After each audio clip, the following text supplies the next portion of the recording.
the meaning of a heartache. But then again, I never lost a love before.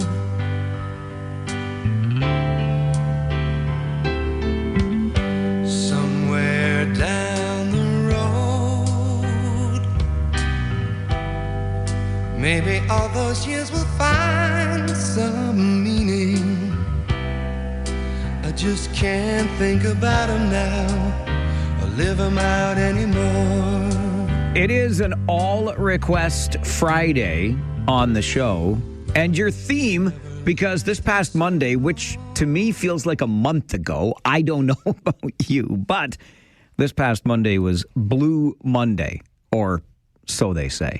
I'm not sure we really fall for that anymore, but allegedly the most depressing day of the year. So recognizing Blue Monday that was, it is sad songs on your all-request Friday this week, and I chose a little bit of Canadian content with a number of reasons behind it. One is I love me some Burton Cummings and the Guess Who. That's Burton Cummings' solo with Stand Tall.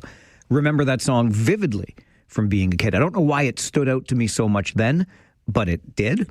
That opening sentence in the song, the first few lyrics, never been so blue. I remember listening to the radio. It was probably this radio station, way back when it was 570 Chime. And I actually think it was Dave Schneider that did this. I could be mistaken, but the friendly neighborhood Schneider, man. Either way, I was listening to music on the radio many years ago, probably decades. And the announcer was talking over the beginning of the song, right? And then the last words he said is, this is a song about somebody that had a little mishap while they were painting. And then Burton Cummings starts singing, Never Been So Blue. Anyway, it also takes me back to last summer and Blues Fest in downtown Kitchener and the chance to watch Burton Cummings under the big tent on the big stage when it was warm. We were walking around in shorts, don't you know? And as we get this Friday show underway, your not $1 million question coming up around 9:15. We'll play your sad songs by request on All Request Friday. We might have a spot or two still to fill on that sad songs list. So if you want to hear one, just drop me an email, mike@570news.com. Or when you call in to talk to us, or just call in generally and say, hey, Dev, it's Devin on the other side of the glass today answering the phones. Give him a call and say, this is the sad song I would like to request on All Request Friday. Along with your not $1 million question coming up, as I said, just around 9:15. We will also hop into our time machine and go back just 24 hours. It's not too long. I think we may remember one of the main issues that we discussed on the show yesterday, which is the state of our roads and sidewalks in the community this winter, because, oh my goodness, have we ever had a winter. We're going to look at it through a different lens this morning after all of our bitching and moaning yesterday, which I still maintain is justified. However, we'll look at it through that other lens in just a moment as well. I don't know about you, but I'm wondering this morning if what we're doing here, what we're seeing from world leaders, and by world leaders, I mean Prime Minister Mark Carney and President Donald Trump. It's like musicians, rappers mostly, I think, do it, right? The diss tracks, the answer track, the whatever. Prime Minister Carney gets up in Davos and gives this speech and without naming names or naming countries, kind of throws some shade at the United States. Then President Trump gets up and name drops Mark and you know, says some not nice things about Canada, about how grateful we should be and we only live or exist because of the United States. And then Prime Minister Carney is back out again yesterday talking about Canadian values, again, not naming names, but inferring that we are at least morally or values-led superior to the United States. And then, not so much a speech, but a statement from the President of the United States. That's it. That's it, Mark. You're out of my sandbox. You cannot be on my board of peace. I have a question for you. This morning. What the hell is a board of peace anyway? Oh, okay. You want a $1 billion commitment to be on this board of peace. Okay. Oh, and wait, who's that? Sorry. Oh, Vladimir Putin and Russia is on the board of, you know what, Donald Trump? You can keep your board of peace. In fact, you can take your $1 billion and stuff it where the... 1, 2, 3, 4, 5, 6, I won't finish. 9, I will not 10, finish that statement. I promise. But I will bring you your Farwell Show 5 for this Friday morning. Number 1, a wee break. And I do mean a wee one from the snow today with only a few centimeters possible. But brace for the bitter cold as if you didn't get it slapped in your face this morning already, right? Wind chill values today will feel like minus 25-ish. And it won't be much better tomorrow. Overnight lows will also plunge below minus 30 with the wind chill. And really, once you're below minus 15 or so, like, does it really make a difference? Holy coldness. Then on Sunday, the snow does come back, and it comes back in a big way. Friend of this show, Kitchener Cooney from Environment Canada, says they are watching a weather system that's out over the Pacific right now. Once the system comes onshore to the west coast, then the computer models will start getting a better idea of how this winter storm is going to proceed. That being said, the likelihood of a major winter storm across the eastern states, and this would include snowfall amounts, freezing rain, ice pellets, I think it's going to be a headline maker. The likelihood of that is very high. And there does seem to be a decent chance that the heavy snow or some of the heavy snow from this is going to get into southern Ontario Sunday and Sunday night. The jury is still out, though, on how much. But typically, if this system gives a good wallop, and again, another attempt of 25, 30 centimeters here is not out of the question. Look forward to your Sunday, not out of the question. Number 2. On your Farwell Show 5 this morning. It's the second and final day of a Liberal cabinet retreat in Quebec City. The retreat focused on the economy, affordability, and security. Prime Minister Mark Carney and his cabinet hearing from experts in government, finance, community services, advanced technology, and global affairs. It comes ahead of Parliament's return on Monday. Number 3, the Ontario Hospital Association says hospitals have already started making some lower risk cuts in the face of rising deficits, but those alone will not alleviate hospitals' financial strain. The association has told the provincial government in its submission ahead of the spring budget that the healthcare sector faces a structural deficit of $1 billion and needs a predictable multi-year funding plan. Number 4 on your Farwell Show 5 this morning, a rally is planned for noon today at the Courtright Waterfowl Parklands in Guelph. Activists say the GRCA has put 20 acres of that land on both sides of Niska Road up for sale. The lands have been protected since 1947 and are 90% owned by the city of Guelph. And number 5, you can shelter from the cold Sunday afternoon at the Princess Cinema in Waterloo. The Princess Twin is presenting a documentary film screening in collaboration with Waterloo Region Nature, Bird Friendly Kitchener, and the Long Point Bird Observatory. Saving the Night Caller screens Sunday at 4:45. Then again, next Wednesday evening at 7. The screening is a fundraiser for the Long Point Bird Observatory and will feature a question and answer portion with University of Waterloo research students. And that is your Farwell Show 5 for your Friday morning. That was wonderful. Bravo! I loved that. Oh, it was great. Well, it was pretty good. Well, it wasn't bad. Well, there were parts of it that weren't very good, though. It could have been a lot better. I didn't really like it. It was pretty terrible. It was bad. It was awful. It was terrible. Get him away! Hey, boo! Boo! Yesterday, there was an awful lot of booing and hissing and moaning on this show about the state of our roads, the condition that this winter has left us in. And I just want to make it clear here. And I get how it comes across when we are quite upset and expressing that frustration. If you are someone who operates a snowplow in this community, you're probably feeling pretty unappreciated, right? You're out there, you're working hard, you're working crazy long hours at crazy times of the day, and then you tune into your local radio station and all you hear is people bitching and moaning about the job you're doing. It's not a personal thing, but I certainly know how it comes across. So please, let me just make this clear. I have the utmost respect, I really do, for the people who are at the wheels of those machines making sure they're clearing as best they can. I've never doubted that. I really haven't. I've just been asking the question, what it is that makes it so different this year. Is it simply the harshness of the winter? And I will say, we did reach some receptive ears yesterday because the city of Kitchener has put out a statement, a full explanation of the challenges that have been faced this winter when it comes to snow clearing. And here's just a little bit of that directly from the city.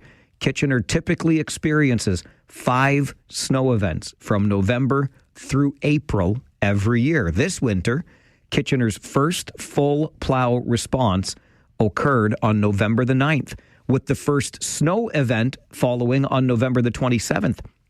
As of January the 21st, that's as of this Wednesday, 7 snow events have been declared.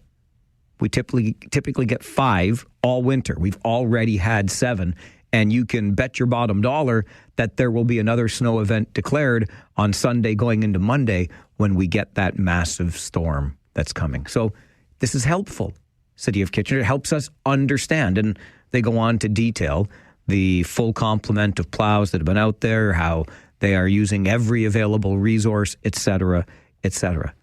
All we're asking for is a little bit of an explanation. I also received the following email that I thought was worth sharing, and the emailer wishes to remain anonymous, but I think you'll understand in listening to this that they have some sort of insight, perhaps, to the life of a plow operator, because let me tell you, well, you know what? Just listen to the words that were written. And as I said, I think you'll get that they're coming to this from a place of insider information. Dear Mike, says the email from Anonymous to Mike at 570news.com. I listened to today's segment and the commentary from both you and your listeners regarding the state of snow clearing in the city. While I understand the frustration that comes with winter driving, I felt compelled to speak up in defense of our city's plow operators who have been the target of some very harsh criticism. These employees were called into their winter schedules earlier than anticipated this year, with some now starting shifts as early as 3 a.m. to ensure there's always a crew on the roads. Many are working 12-hour shifts with little notice, despite being scheduled for 8.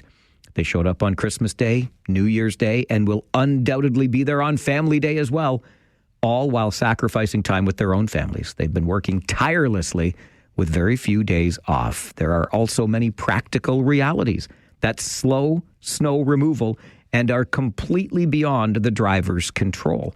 Roads have been narrowed through traffic calming measures, bike lanes, and LRT infrastructure, making it difficult for large plow trucks to even pass through, let alone clear efficiently.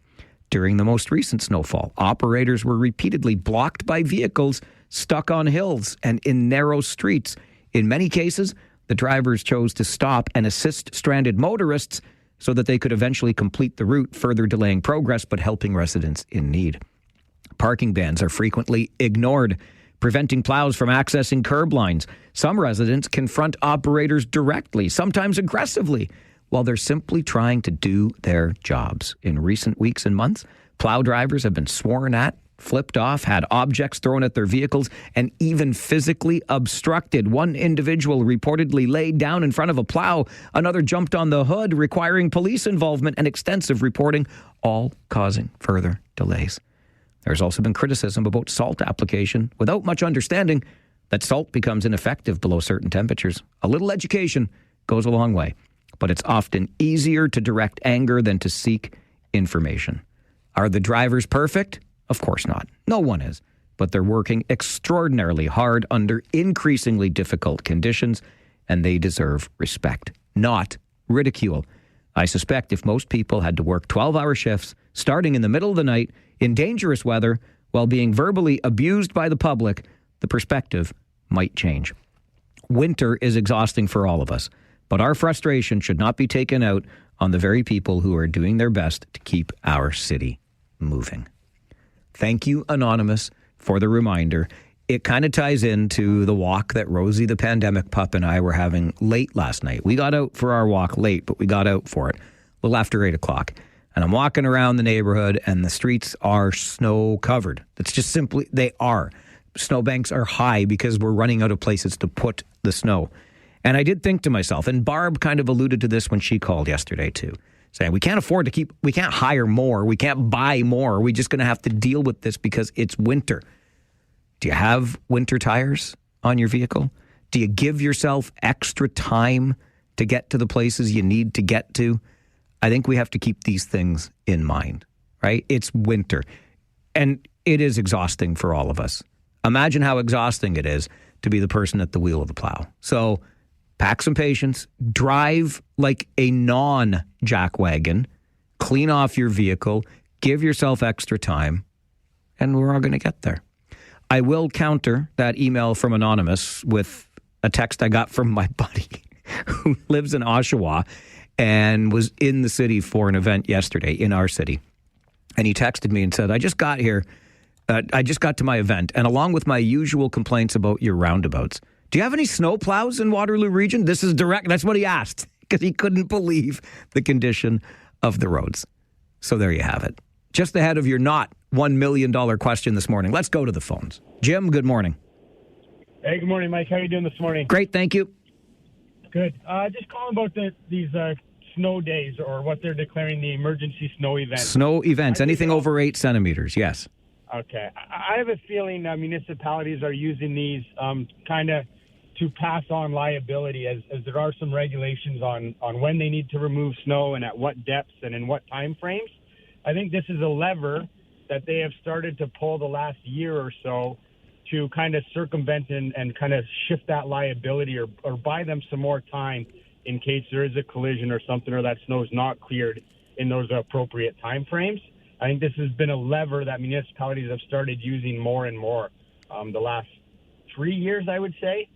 And if they keep using it so often, it may lose the importance of it then. When you kind of go back to the trough so many times for the same things, people are going to start to ignore it or ignore the importance of it. And then, unfortunately, the operators are the ones that are out there dealing with the lack of respect from the community for those individuals to do their job properly. But I think it's a big liability. I think you'll see what the insurance rates are for municipalities or private snow clearing companies. These rates continue to increase exponentially to the point where you're seeing some people get out of the snow removal business altogether, or you're seeing municipalities in court in civil lawsuits over slips, falls, or snow clearing incidents. So I think it's been a lever that municipalities are starting to use to kind of save some of that liability cost. So just my thoughts on it, Mike. I appreciate you kind of sharing there. We were 5 last year and 7 this year. So just my experience. All right, Jim, listen, appreciate it. Interesting theory, a little bit of CYA going on. The main thing about the snow events that I think we have to remember is it means you cannot park on the street. I have zero doubt. In fact, I've seen the pictures. We all know vehicles parked on the roads when snowplows are trying to do their work are a huge problem. Tony, good morning. Good morning, Mike. How are you, my friend? Great, thank you. And you? Oh, I'm good, thanks. Good. Just a quick comment. You and I are pretty much of the same vintage. Have people forgotten what winters used to be like when we were kids? I mean, this was a normal winter for us. See, Tony, that's exactly what I was thinking while walking the dog last night. Exactly what I was thinking. You know, it just kills me how people complain about the roads and how bad they are. It's like, listen, these guys or women, they drive these trucks, and all they do is move snow to the side. If people want to complain to Mother Nature. She keeps on dumping it on us. I mean, honestly, the roads aren't the greatest, absolutely. But you know what I've noticed a lot is a lot of people don't have snow tires.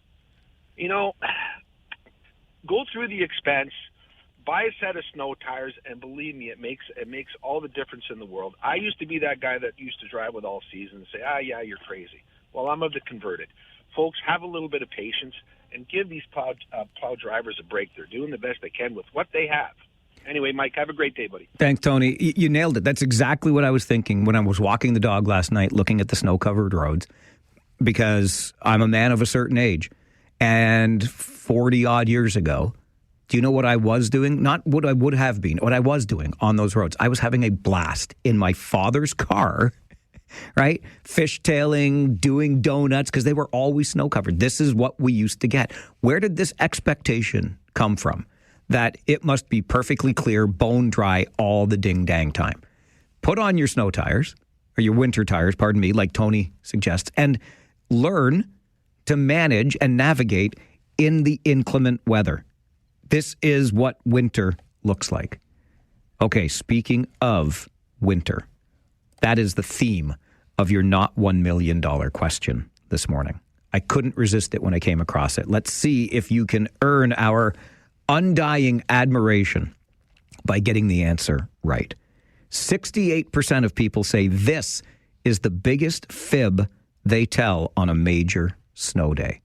I can so relate. What is it? 68% of people admit this is the biggest fib. It's your little white lie that you tell on a major snow day. What is that little white lie? That is your not $1 million question, and we'll start taking your guesses right after this on the Mike Farwell Show, 570 News Radio and Rogers TV. With these eyes, I've held you in my arms, and love was all I had. But you had to end it all.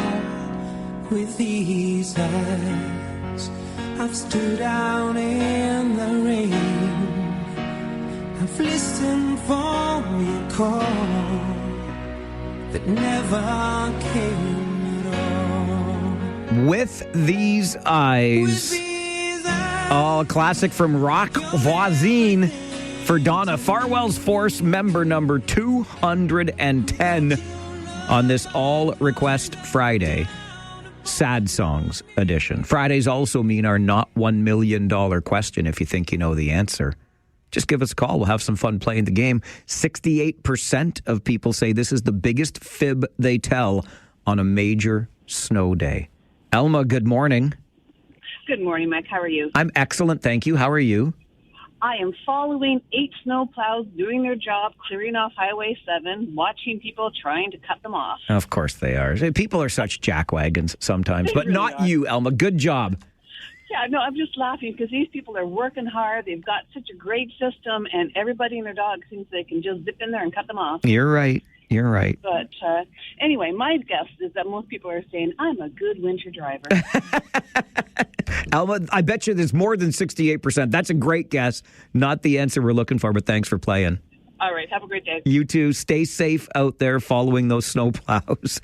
Conservative Charlie, good morning. Good morning, Mike. How about this? My car won't start. Oh, that's a very good one as well. Not the answer we're looking for, though. Okay. Thanks, Charlie. I was going to say you're in the right direction, but I don't want to mislead you. That's not quite the right direction. 68% of people say this is the biggest fib they tell on a major snow day. Dallas, good morning. Yes, sir.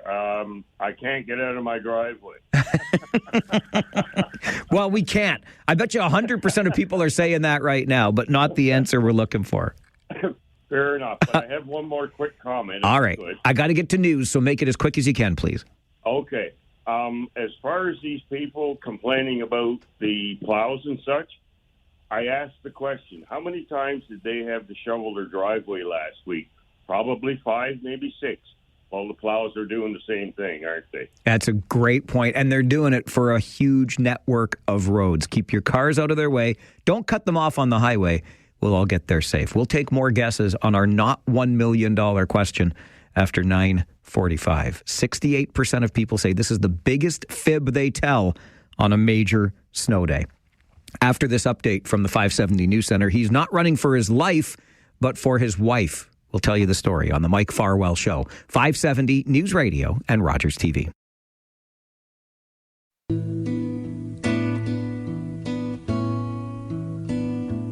Well, I hope that I don't fall in love with you.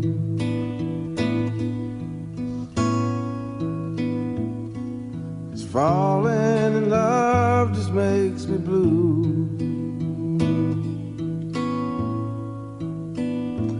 Well, the music plays and you display it hard for me to see. I had a beer and now I hear you call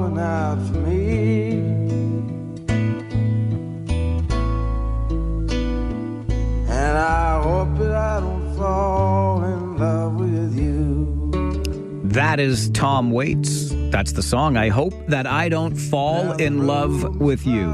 By request from M in Guelph, Farwell's Force member number 73. It's an all-request Friday sad songs edition. And I think I Hope That I Don't Fall in Love with You from Tom Waits certainly qualifies. We're going in a completely different direction, although I guess there is a sad undertone to the story, but there is certainly an inspirational overtone to it as we welcome Stratford's own Sam Simon to the show this morning. Good morning, Sam.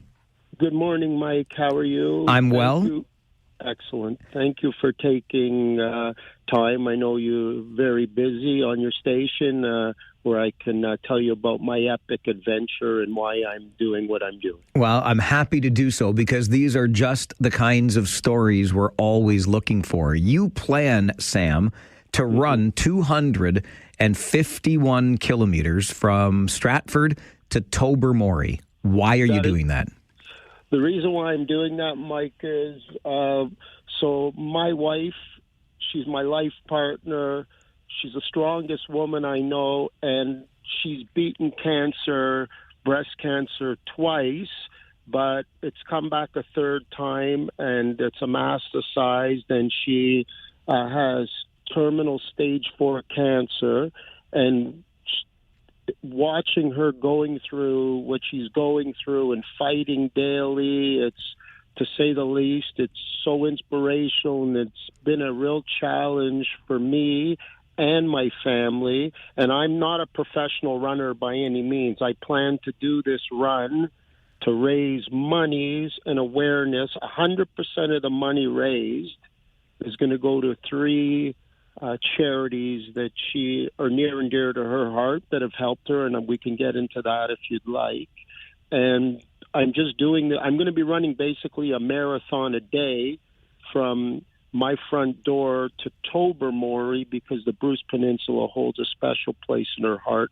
Going to be doing this on May 11th, and I have a wonderful team, and I can mention them as well if you'd like. So, I did want to talk about that because you mentioned that you're not a runner, so how does one go about getting ready for a marathon a day for about, 6 days? Yeah, 6 or 7 days, correct. So how I came up with this idea, once again, is just following, watching my wife daily. It's had to do something and turn such a negative into I don't want to say a positive, but something to raise money for the 3 charities that are so important. So I contacted a friend of mine. He actually lives in Nelson, and he's Nelson, BC, and he's basically a professional ultramarathon runner. So he's kind of knows my situation, and he's kind of my coach. His name is Randy. And I also have a strength and conditioning coach here in Stratford. She works out of Crunch. Her name is Pasqua. And so she's my nutritionist and strength and conditioning. And by the way, Crunch Stratford, they've been phenomenal from the owner, Bruce, on down. And my 2 dearest friends that I've known over 40 years, Mike, they're going to assist me on this adventure, Jonathan and Mark. And basically, Randy has been coaching me along. He calls them training blocks. So, and he's going to have me peaking come May 11th, Monday, May 11th. That's when I'm starting this adventure. And basically, that's how I'm doing this. So, what do you do every day, Sam? Like, how many kilometers are you running? Are you on a treadmill?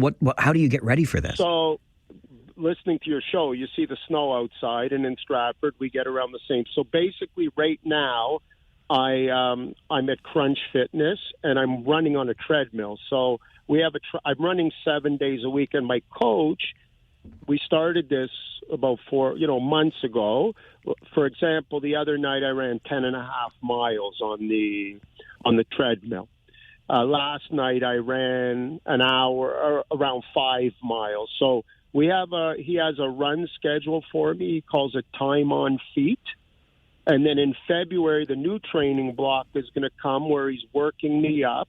And Pasqua, my strength and conditioning coach and nutritionist, they're working me up come May 11th I'll be ready to go, Mike.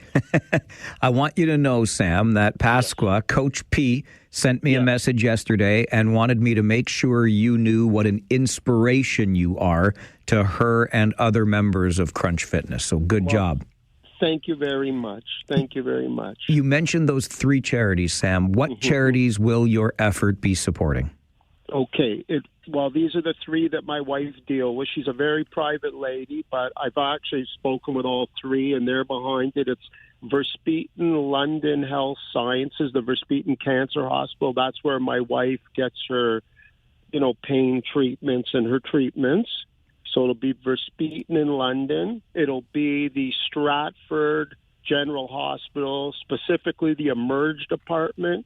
They've been just phenomenal. We've made many visits up there, as you can imagine. And the third will be the Wellsprings Stratford.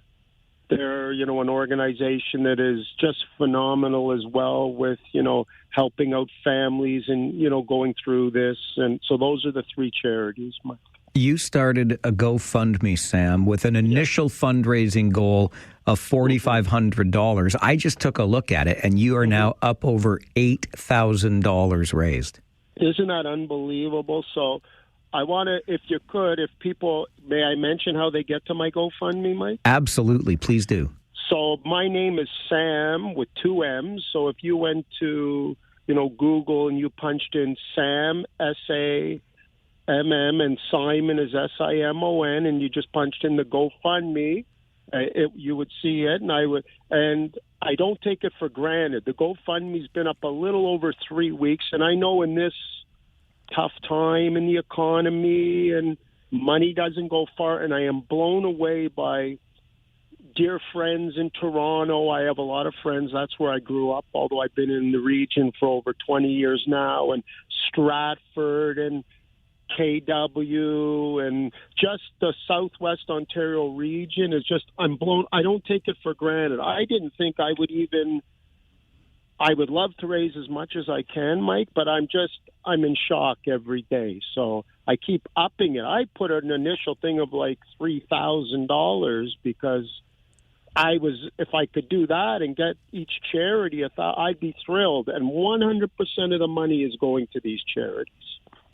So as you look ahead to May, Sam, when you embark on this journey, obviously you are inspired by your wife. That will be the breath in your lungs, so to speak. But this is a big task, basically a marathon a day for a week. How do you feel mentally about that? You know what? My wife and other people going through cancer didn't choose to go through cancer. They didn't choose. I mean, we could talk for hours, Mike, but we don't have that much time about what my wife is going through and other people going through this terrible, dreaded disease. So I will get it done. Whether I have to walk, crawl, run, I will do this because I chose to do this to raise money for these charities. And I'm inspired daily by... we're pretty private. You can talk about me all, and I'm shouting it from the mountains now to raise money, but I'm inspired. So my family is just, every day, they just blow me away. So I will get it done. How am I feeling? I will do it.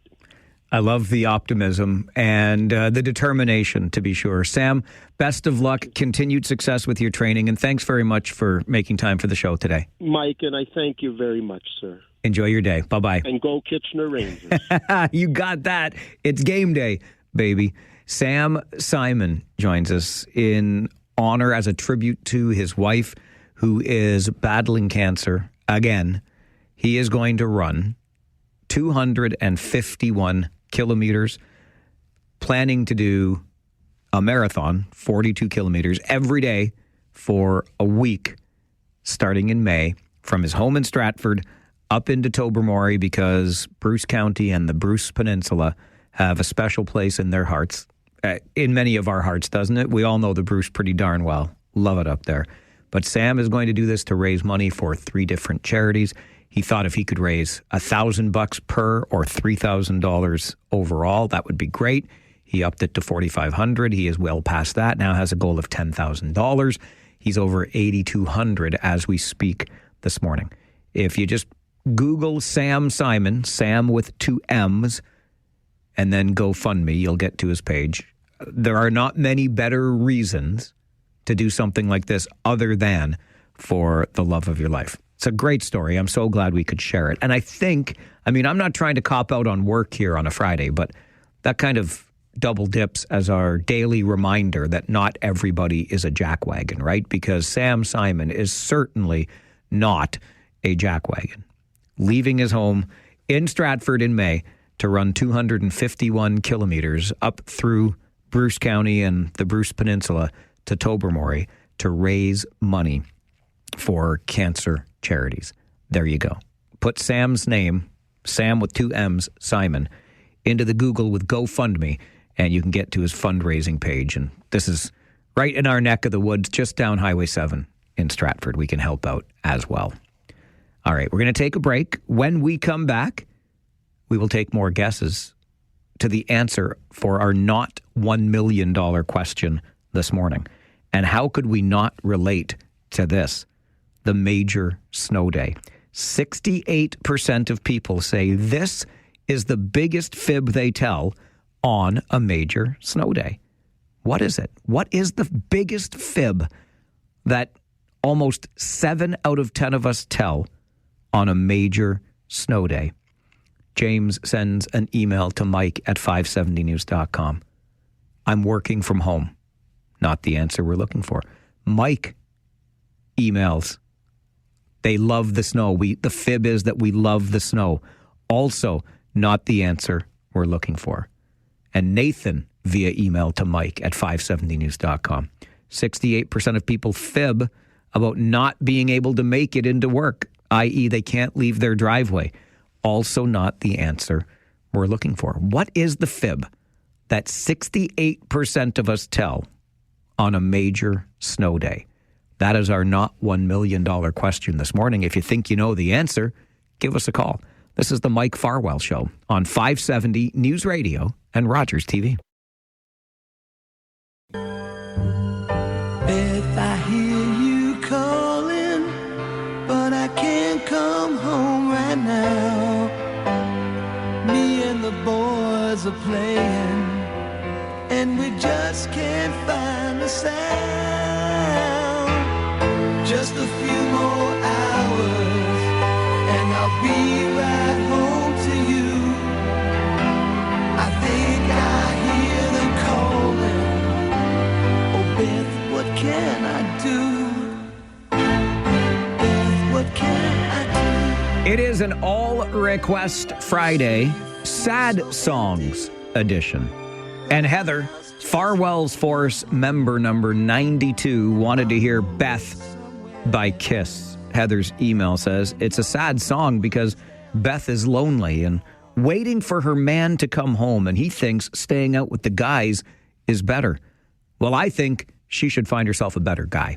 Heather, thank you for the email and the request on this All Request Friday, Sad Songs edition, because don't you know, this past Monday was Blue Monday, allegedly the most depressing day of the year. So we mark that with some sad songs on your All Request Friday. Something else we do every Friday is a little something I like to call the not $1 million question. It's a not $1 million question because I cannot give you $1 million for getting the answer right, but gosh darn it, am I going to be impressed with you? And I know we will all be a little bit impressed with you if you can answer the not $1 million question, which is 68% of people say this is the biggest fib they tell on a major snow day.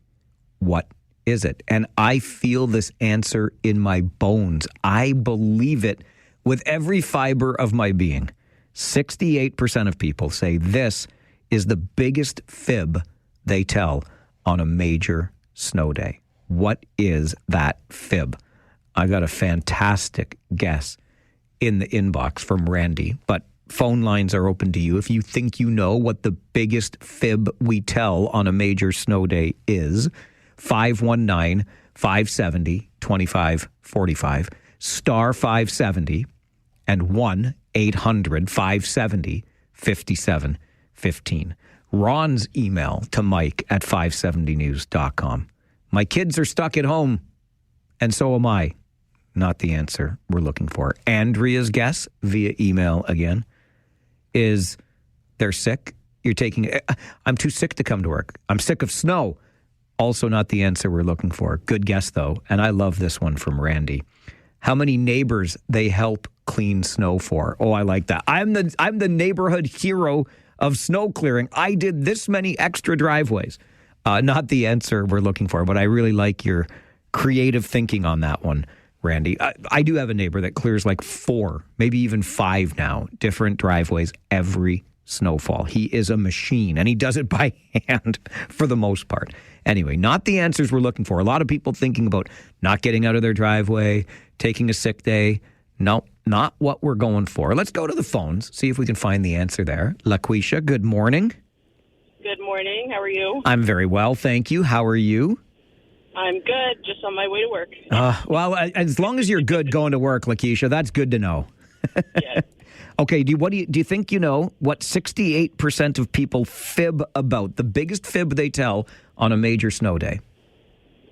I was going to say that their car was stuck, but I don't know if that answer was actually already said. And we've had answers around that idea, and it's not the one we're looking for.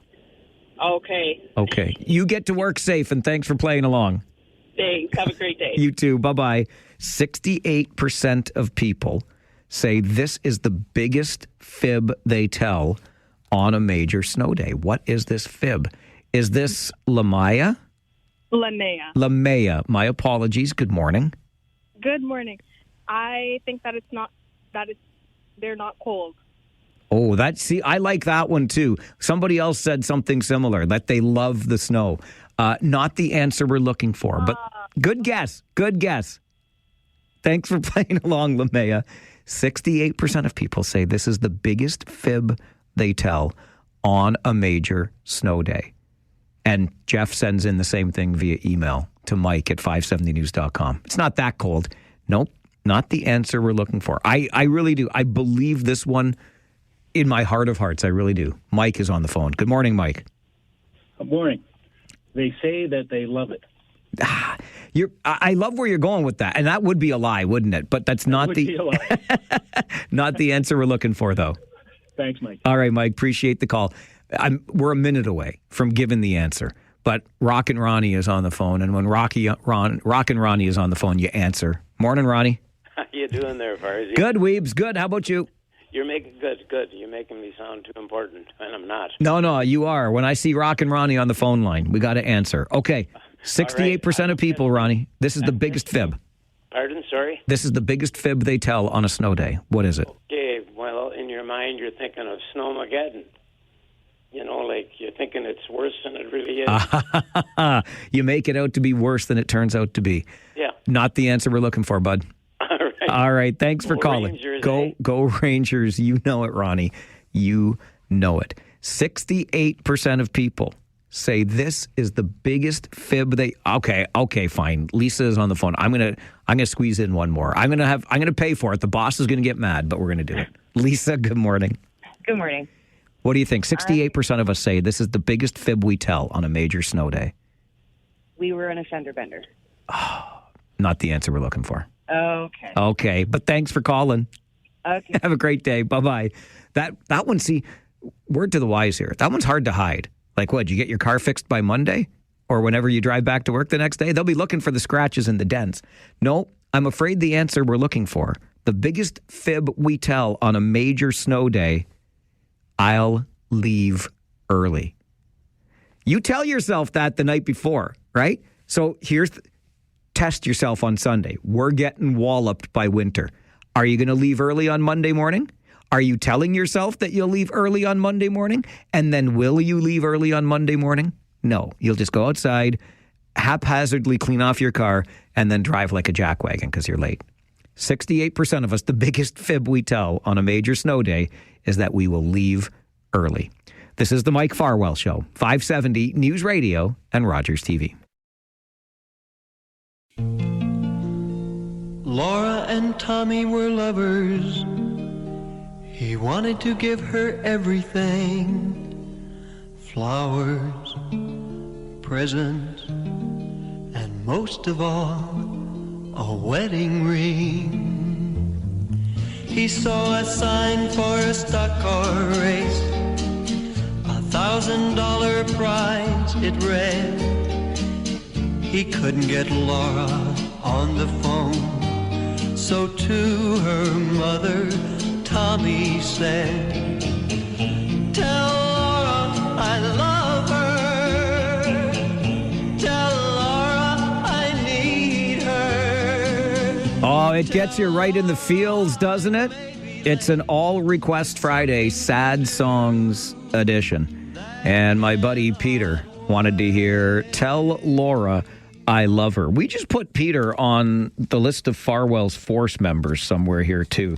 He's number 295, I think, is the number that... hang on, I got to get my list out here to make sure. Yeah, there he is at number 295. It's All Request Friday Sad Songs edition. Tell Laura I Love Her by Ray Peterson. And I bring up the official list of Farwell's Force members because our next guest, who sits across from me in the studio this morning, said, I guess I should make it official, and let's do it in person.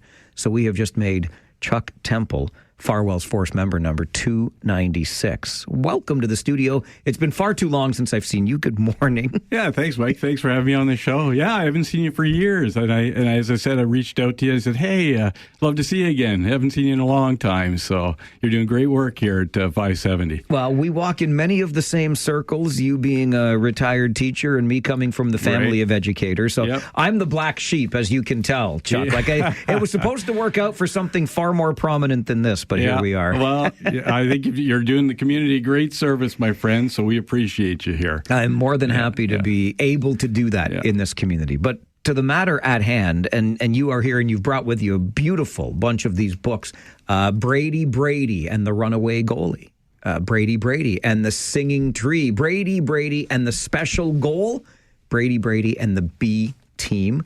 Who is Brady Brady? Well, Brady is a young he's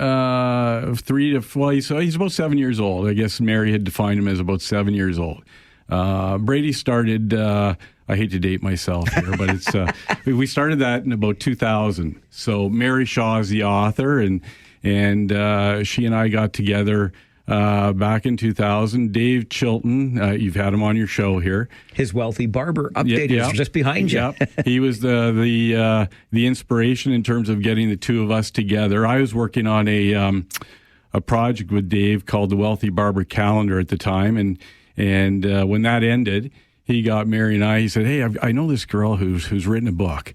It's called Brady Brady Gumface." It was the very first story, and Mary, her son's name was Brady, found that her son, sports enthusiast, hockey enthusiast, wasn't all that interested in reading. So she actually decided, instead of, she actually had trouble finding books that he was interested in reading. And so she wrote a story to try to get him inspired in terms of reading, called Brady Brady Gumface. And Dave had seen the script. And when the calendar ended, he said, Chuck, your illustration style would lend itself very well to children's literature. He said, I'm going to introduce you to Mary, and maybe you guys could get together and see where this takes us. And he was instrumental in getting us a meeting with a major publisher in Toronto, and we met with them. The story, Brady Brady Gumface, was originally a football story. And the publisher said, "Hey, you guys are in Canada. What sport are we passionate about here?" And which was kind of unusual because Mary comes from a hockey family. Her husband is Bradshaw. Oh my gosh! Yeah. He used to play for Ottawa, and so that's how the whole thing started. Back then, so we turned the interest into from a football story. She wrote a hockey story, and that's how the Brady series started. So you started by saying you don't want to date yourself by going back to the beginning of this, but David Chilton, you're working on the Wealthy Barber calendar with him. Yep. He says, hey, your illustration style may suit Mary's books. Maybe that's from the Wealthy Barber calendar, or maybe that's from Bernie on the Beat. Yeah, so again, to really date myself. let's go back. So we go way back. So I started when I was very young. I illustrated as a kid, in grade school. And in high school, I approached some of the major syndicates thinking, I don't know, Mike, if you remember these shows, but there used to be shows on TV called, there was Adam 12 and The Rookies. They were police stories. Yep. And so they motivated me a little bit to as I was an illustrator, so I started drawing cartoon characters at that time. Grade 6, I had created this character called Bernie on the Beat and presented it to my teacher the one day. She said, oh, that's awesome. I had lots of inspiration from teachers, parents, all that stuff over the years. And I resurrected the character in high school. And I started creating comic strips, thinking, you know what? There's nothing out there right now in terms of a comic strip with a police officer or characters, police officer characters. So we developed that, sent it out to multiple syndicates, got tons of rejection letters, and finally got a call from a syndicate one Friday night. I'll never forget the call. I was in my parents' house and got a call from. I didn't even know who the guy was that I was talking to until about 10 minutes in. He said, we really like what you've done here. If you can do another 10 or 15 samples, we'd like to syndicate your comic across Canada and into the States. So that's how Bernie on the Beat started. And so I ran that for about 2 years. We ran that for 2 years in Canada and the States. Ironically, or interestingly, at the time, my principal was Bob Chilton.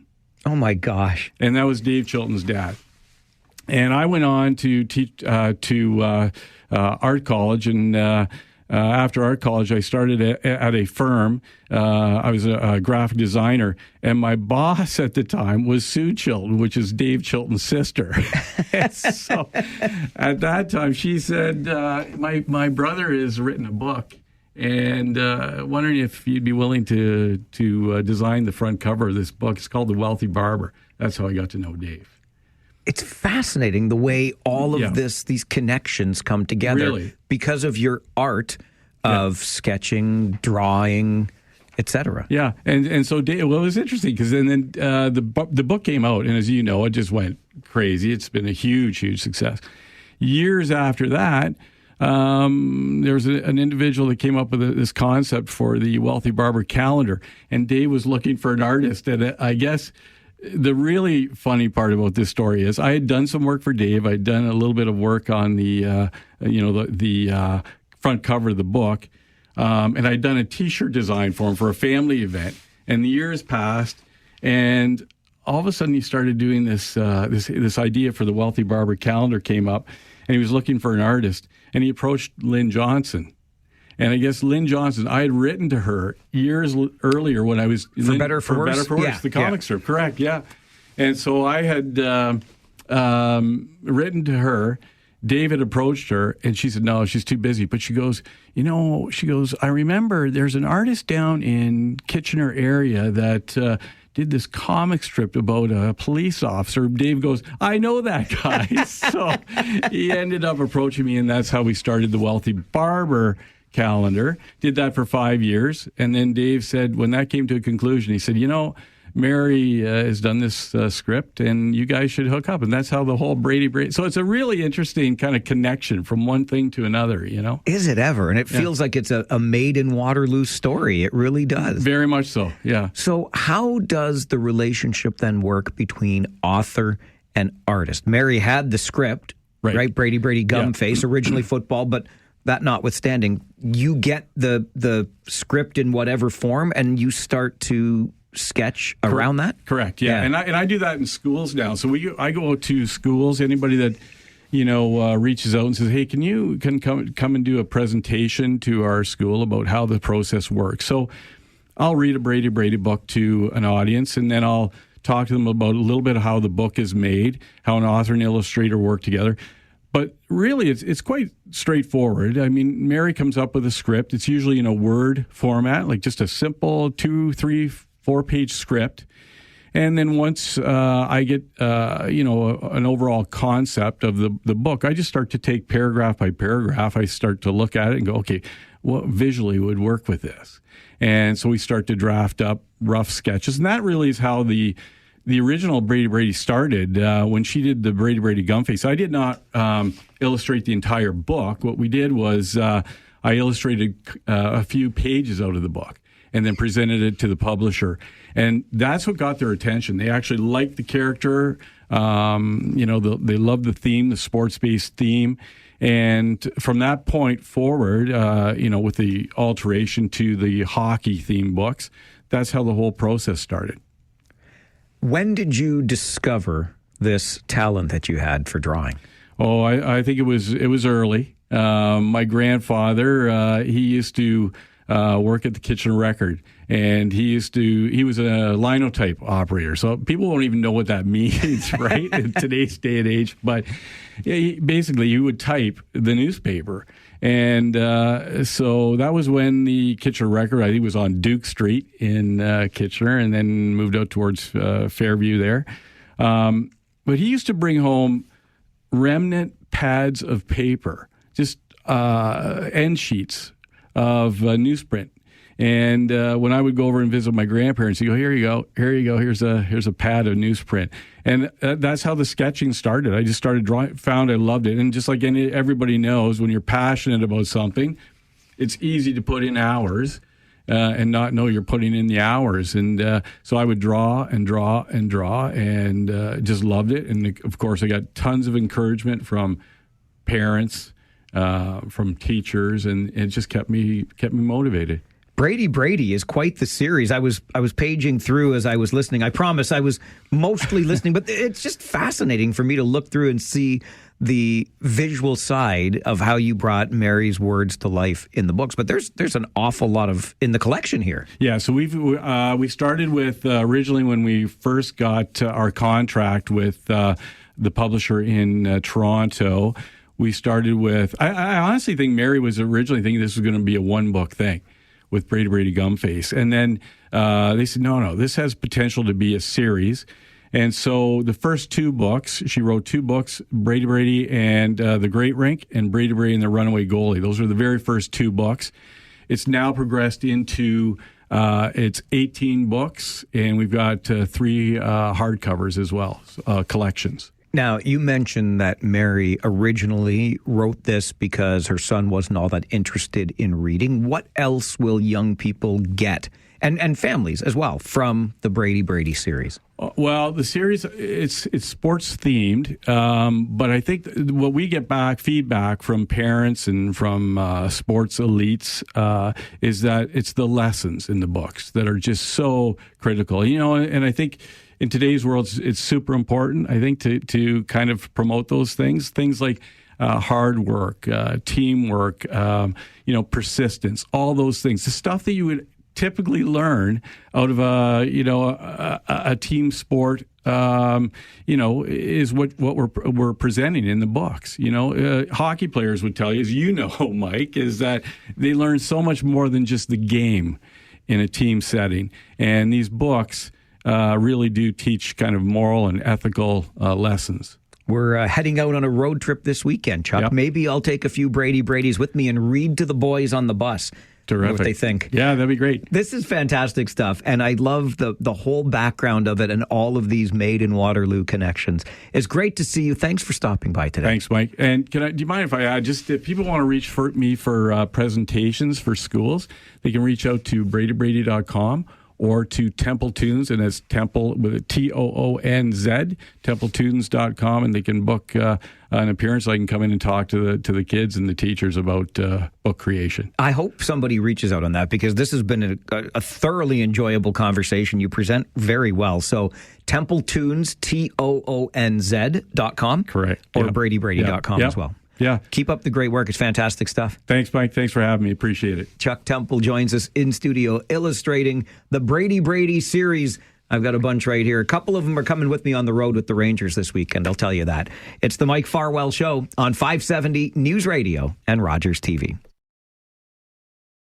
The original Brady Brady started when she did the Brady Brady gum face. I did not illustrate the entire book. What we did was I illustrated a few pages out of the book and then presented it to the publisher. And that's what got their attention. They actually liked the character. They loved the theme, the sports-based theme. And from that point forward, you know, with the alteration to the hockey-themed books, that's how the whole process started. Chuck Temple joining us in studio this morning to talk about the Brady Brady series of books that he illustrates alongside Mary Shaw, who writes the stories, and the Made in Waterloo connections behind all of this absolutely fascinated me. And it's pretty cool stuff. Check it out, bradybrady.com. And as you could tell from that conversation with Chuck, very well spoken. It's really interesting work, bringing to life visually words on a page from an author, and he's happy to do presentations as well, which I had no idea about until he got here. But anyway, I hope you enjoyed that conversation as much as I did. Just as Chuck got into the studio this morning, he said, I might as well make this official and do it in person. Can I get an official Farwell's Force number? To which I said, absolutely. And next in sequence was number 296. So Chuck has now claimed that. I got an email this morning from Randy to Mike at 570news.com. Says, is Farwell's Force member number 311 taken? Randy, it is not. I will give it to you. Consider it yours right now. Look, if there's a favorite number, fine. Because of the way my mind works, you probably know this about me if you've listened to this show for more than 5 minutes. Everything in order, please. Sequential. So I just keep counting up on the list. But hey, I get it. 311 must mean something to Randy, just like 300 meant something to Ola, who asked for that number a long time ago. And after adding Peter at 295, whose request you heard a few minutes ago, Chuck at number 296, we've already got a 298 and a 299 reserved, plus the aforementioned 300. So that means we are a 297 Farwell's Force membership number away from a complete list of 300 names, plus all of the numbers that have been claimed above 300, like 311, 307, 321. It just keeps going on from there.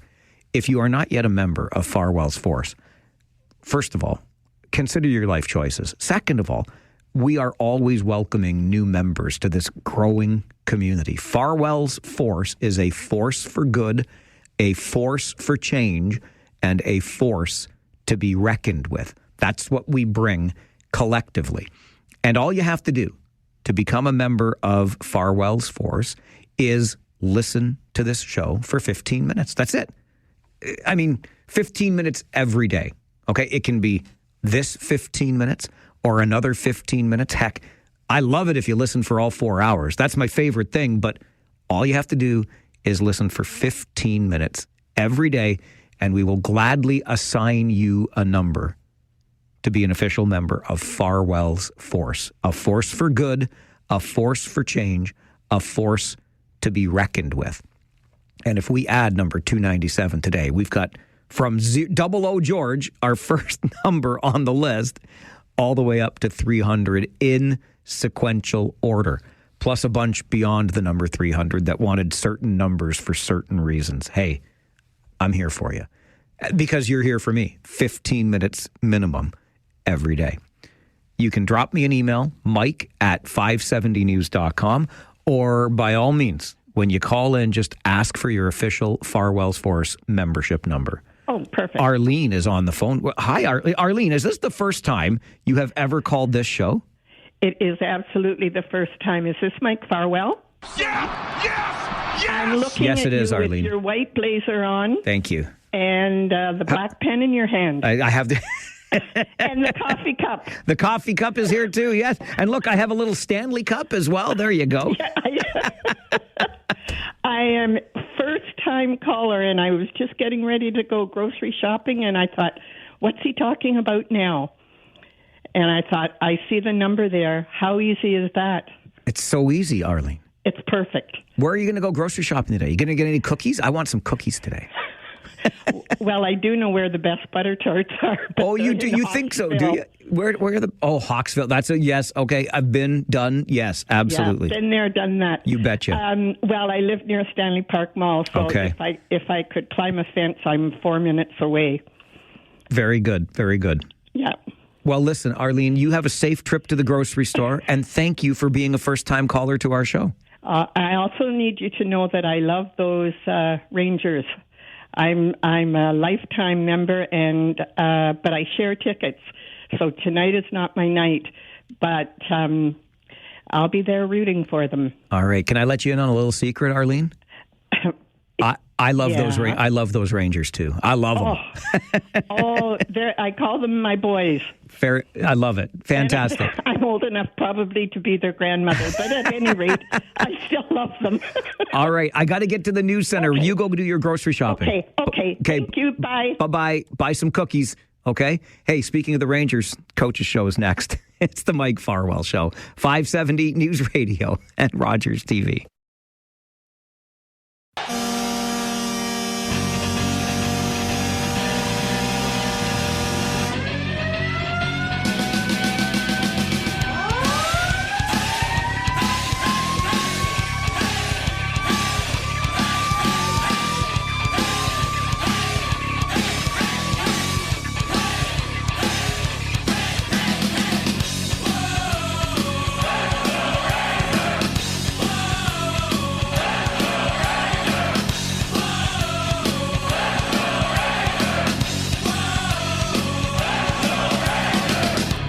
It is the sound you hear when the Kitchener Rangers score a goal. It's also the song we play every Friday morning at this time for the Coach's Show. That, of course, would be our conversation with Kitchener Rangers head coach Jussi Ahokas, who joins us for the Coach's Show every Friday morning at 10:30. Good morning, Jussi. Good morning. You were trailing going into the third period in Windsor on Wednesday night, and it seems like you saved your best for last. Probably your best period in the game was that third period versus Windsor. What allowed you to get back into that game? I thought it was really tight the first two periods, but we were a little bit thinking too much, and we didn't just play. And kind of you have to start reacting and playing from your instincts, even though you have your systems, but you have to still play from your instincts. And then the guys, we started forechecking a little bit more, winning more battles, and kind of reacting better, and that led that we got more chances. And it was a tight game, like it's always our top games like that. They're tight games, but we got the job done. We got the same sense from the broadcast booth. A couple of top teams. You know, you play a really careful, fewer mistakes in that game than we might see in a typical game. What does it mean to be able to win a game like that, especially coming from behind, Jussi? Well, it's of course it's those kind of games you want to win and kind of see.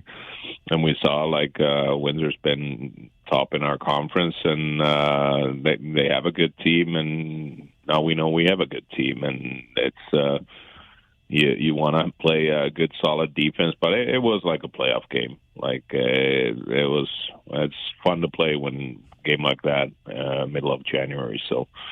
Those kind of games, and it's just that we see where we are, and there's still a lot to things what we have to be better, but we're in a good path right now. I thought Dylan Edwards was just terrific on Wednesday night. What does this young man bring to your hockey team? Well, first of all, he's a great kid, but all in all, like hockey-wise, he brings a lot of offense. He has lots of individual skill, but he also competes hard and wins a lot of pucks. And all in all, brings, as an overager, brings a lot of leadership to the group. How do you avoid a letdown now coming into a weekend against divisional opponents, Owen Sound and Erie, but much lower in the standings? How do you maintain your momentum? Well, you don't think about it where they're in standings. We want to have it's a process. We want to keep our standard how we play and what do we do, and it doesn't matter who we play against. We compete against us, and that how we have a standard and how we want to play, and that's I think how it should be. And every game is a new chance. Like, you don't think about yesterday or what happened before or what's coming up tomorrow. You stick on what's going on today and give your best effort today, and then we'll see again how it goes.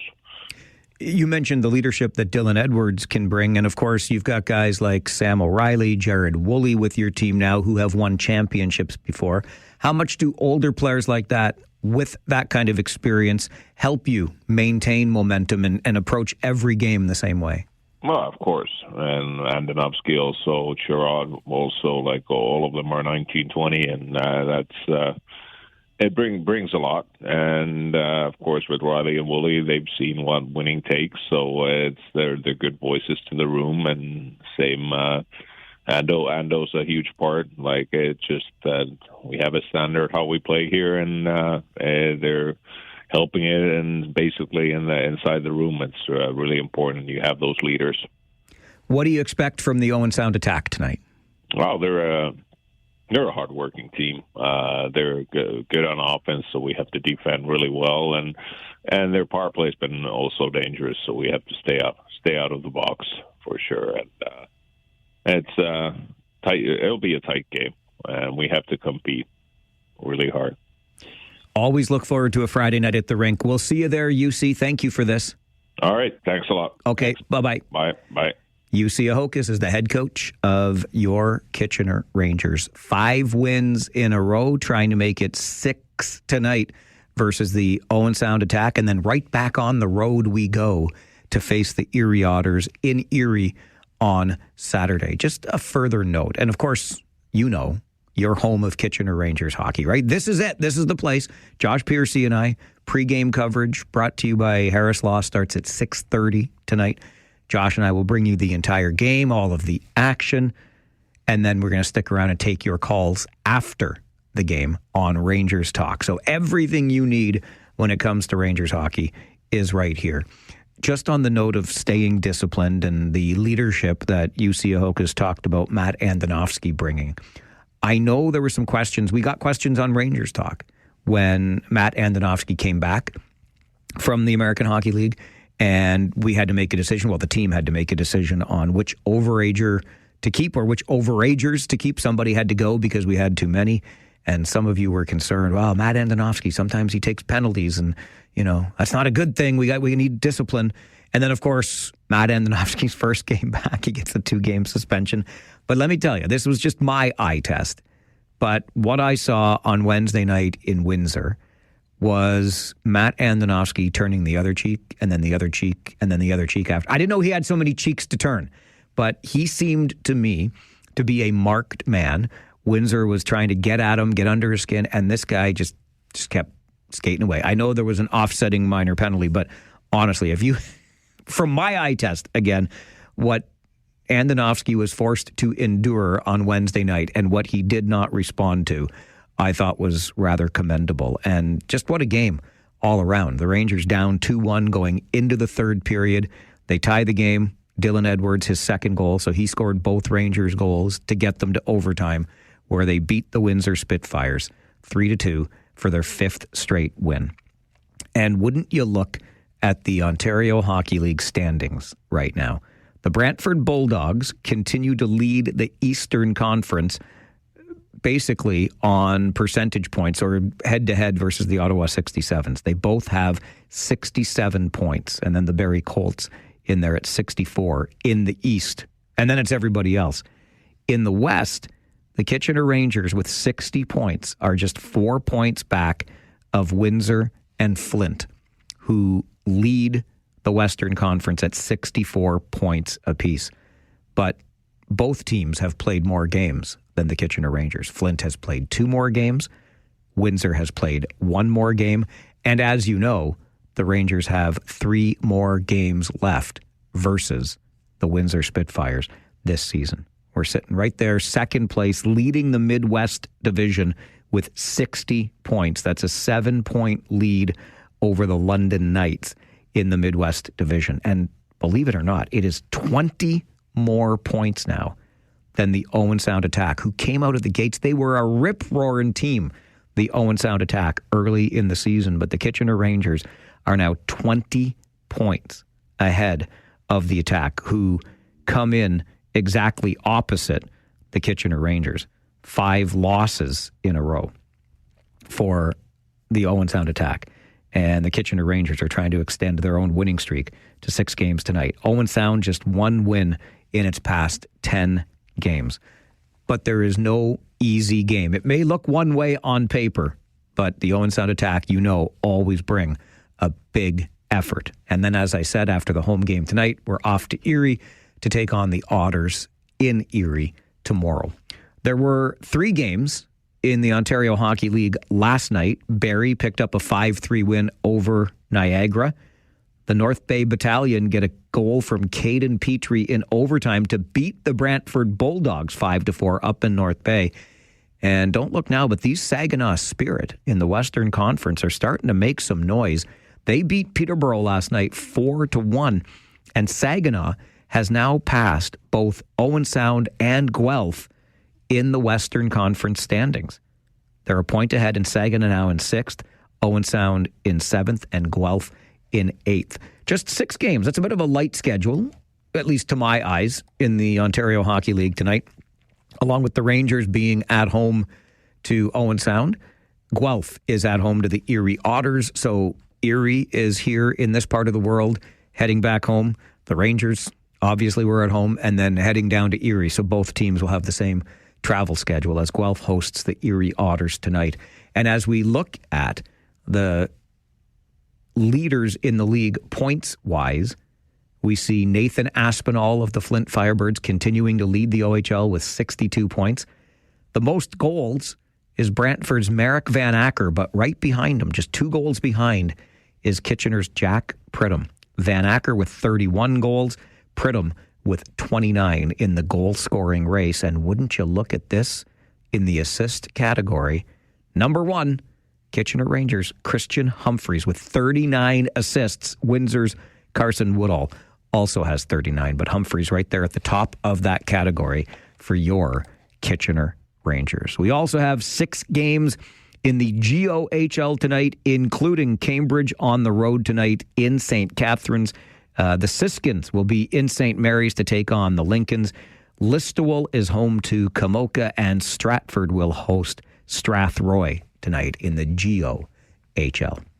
So there's a look at the Ontario Hockey League, its affiliate league, the GOHL, the Greater Ontario Hockey League, getting you set for tonight's Rangers Attack game at the Memorial Auditorium. Everything you need is right here on 570 News Radio, starting with the Harris Law pregame show at 6:30 and running right through Rangers Talk, where we talk Rangers hockey and take your calls after the game. We'll take a little break here, and when we come back, it was a split last weekend, and now the KW Titans look ahead to another busy weekend in front of them. Though that conversation coming up on the Mike Farwell Show, 570 News Radio and Rogers TV. Oh, mother, I can feel the soul falling over my head, and as I climb into an empty bed, oh well, enough said. I know it's over, still I cling. I don't know where else I can go.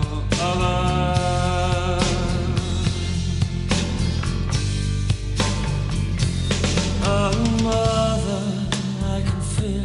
It is an All Request Friday, Sad Songs edition, and David wanted to hear the Smiths, and I know it's over. That's how All Request Friday works. You make the request, we play the song.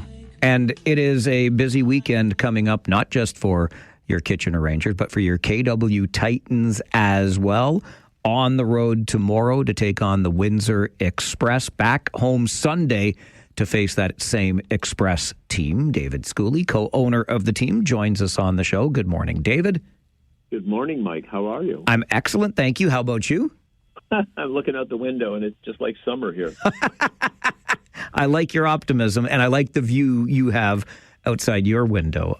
Along with David Schooley, Cliff Clinkscales. Coach Cliff, head coach of the KW Titans, joins us as well. Good morning, Coach Cliff.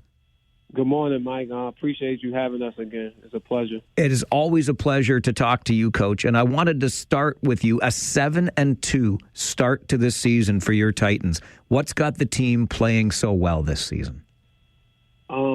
First and foremost, we just got a nice group of guys. They taking our coaching, me and Coach J-Mo, very well.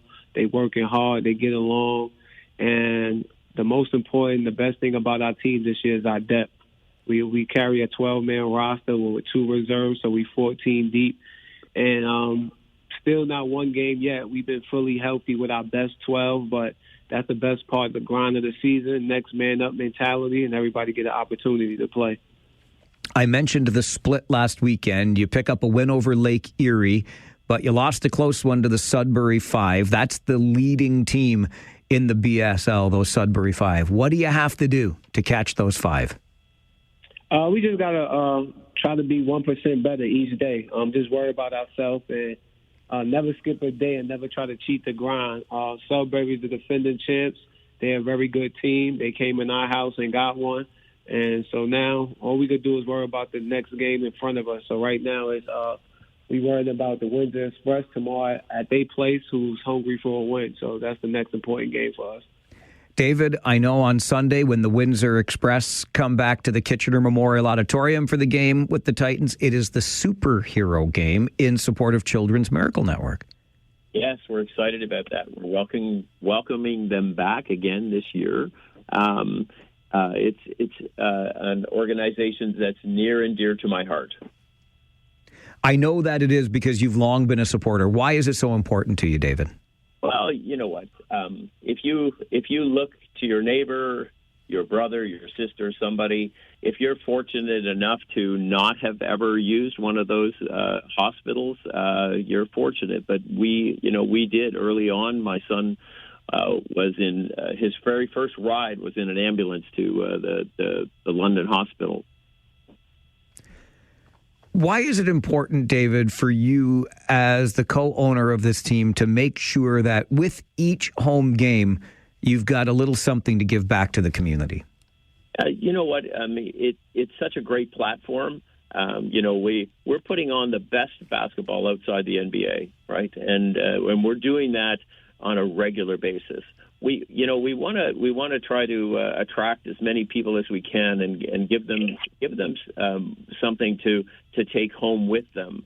The CMN, we're doing a superhero game, so it might have been Blue Monday, but we are kicking it up a notch on Saturday, or Sunday at 3:00 at the Odd. I'm not sure if you're going to be wearing a cape at the Rangers game or not, but we're going to have Superman and Spider-Man, and we invite all of our fans to come out and dress up in their favorite superhero. So you know what? Blue Monday is gone. Like Cliff says, we're working on the next play. That's what we're doing. And the next play here is come on out on Sunday at 3:00. The weather's going to be great. I'm sure of that. I remember being at the Odd for superhero game with the Titans last year, and I bought a beer from Wonder Woman. So that happened, just in case you were curious. Coach Cliff, Windsor back-to-back, as I mentioned, this weekend. You're on the road there tomorrow. They come to Kitchener on Sunday. But what do you have to do to be successful against the Express? We got to go in there and play our brand of basketball. Windsor is a very good team. They got some core guys that been together for a while and know our league.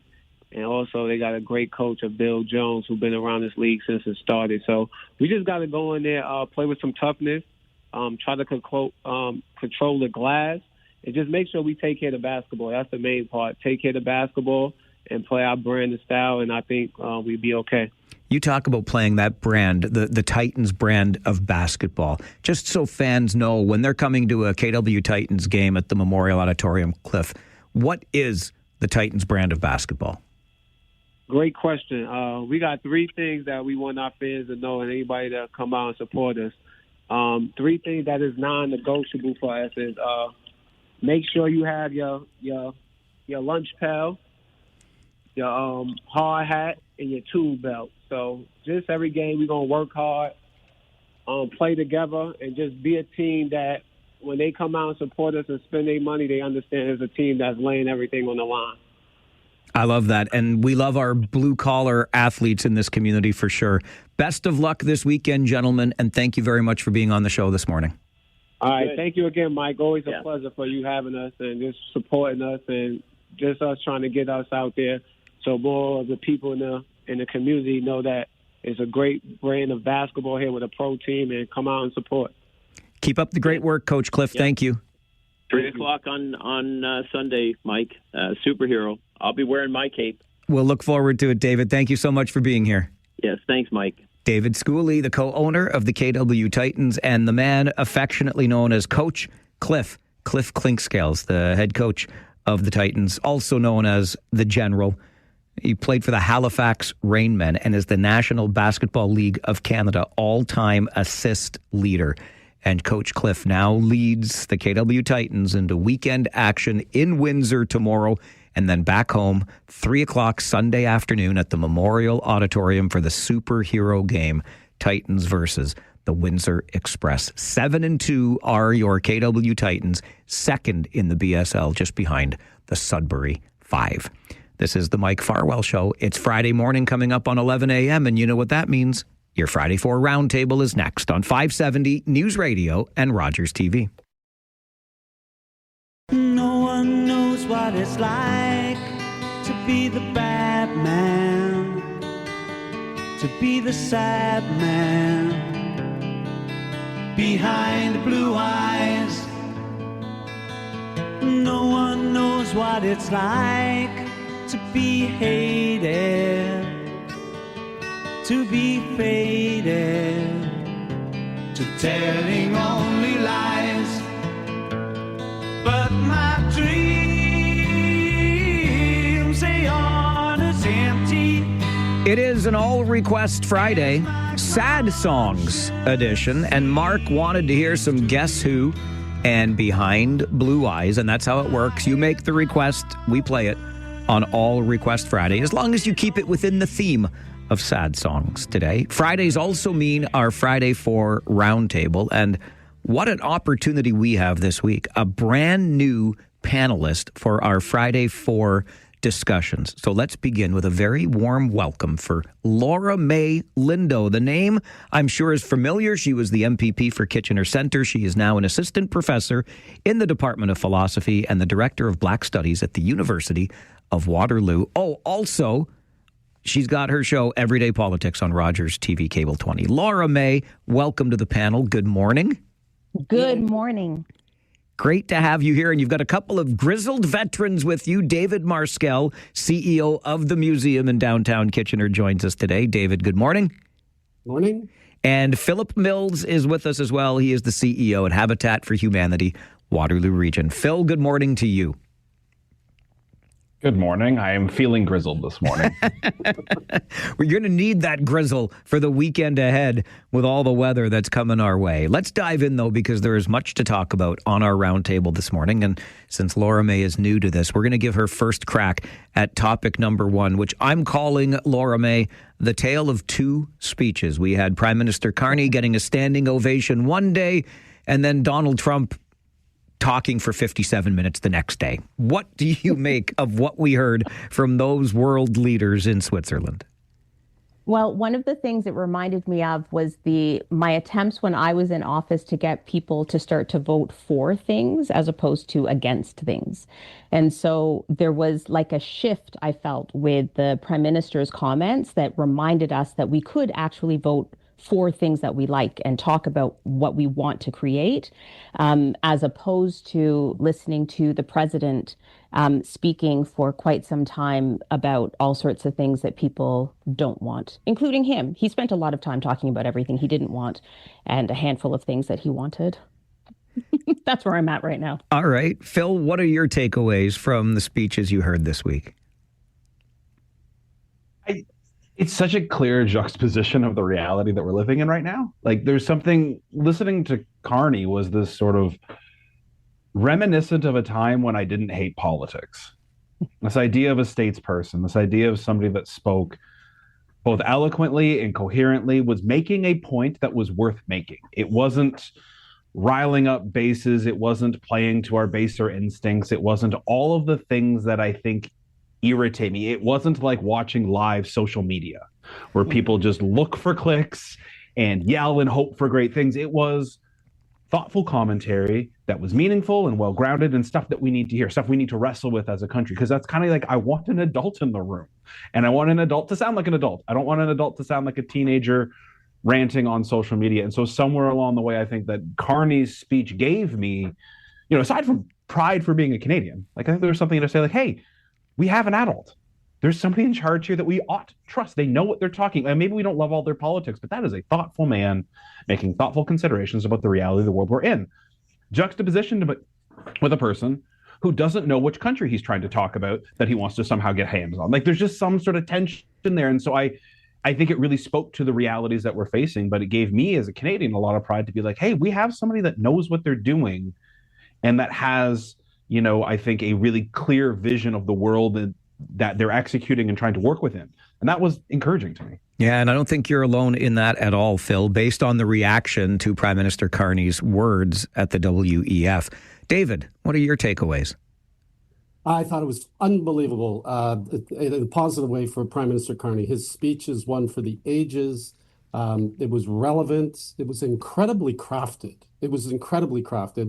And delivered exceptionally well. You don't often see the what do you call it, teleprompters or whatever, but I couldn't see him looking for that very often. It was so well delivered, and I just the way it was crafted and how he unfolded it and then held the vision until the end. Like I just and even the use of grammar, the way he was using different things, I just thought it was incredible. He elevated his own reputation for sure on the world stage and Canada's, and even Polyev said it was good. What's the action now? But even Polyev responded in a positive way, which I haven't heard ever. But I don't think I've heard anything like this or felt like this since Pierre Trudeau would speak, and have that dialogue at that level and be direct and open and honest and so on. The mouse living next to the elephant and those types of speeches and so on. I mean, Trump's, in contrast, he backtracked on the Greenland thing. He rambled around and everything, tariffs. It was just kind of more of the same. But Carney, the quotes from Carney's speech will go down in history, and it'll resonate through these turbulent times for sure. It was well done. We have heard that across the floor, which I'm happy to hear. Not even those opposed politically to Prime Minister Carney have expressed support for some of the things they heard, the presentation of that speech, etc. Laura May, let me swing this back to you as David talks about sort of Canada's place in the world and maybe Prime Minister Carney elevating his position, our position as a nation. But how do you see Canada now as this mouse next to that elephant south of the border, and just the way Donald Trump is conducting himself in this term of office? Where does Canada fit into this world now? Well, I think that was one of the amazing things that did come out of the speech, like having the Prime Minister speak about another vision at a time where the President of the United States is saying my way or the highway is a really powerful thing. And as my friends here are saying, even if you don't agree with everything, I feel like I could engage in a conversation with the Prime Minister about what kinds of nuances in the policies or the approach might better serve more people or anything like that.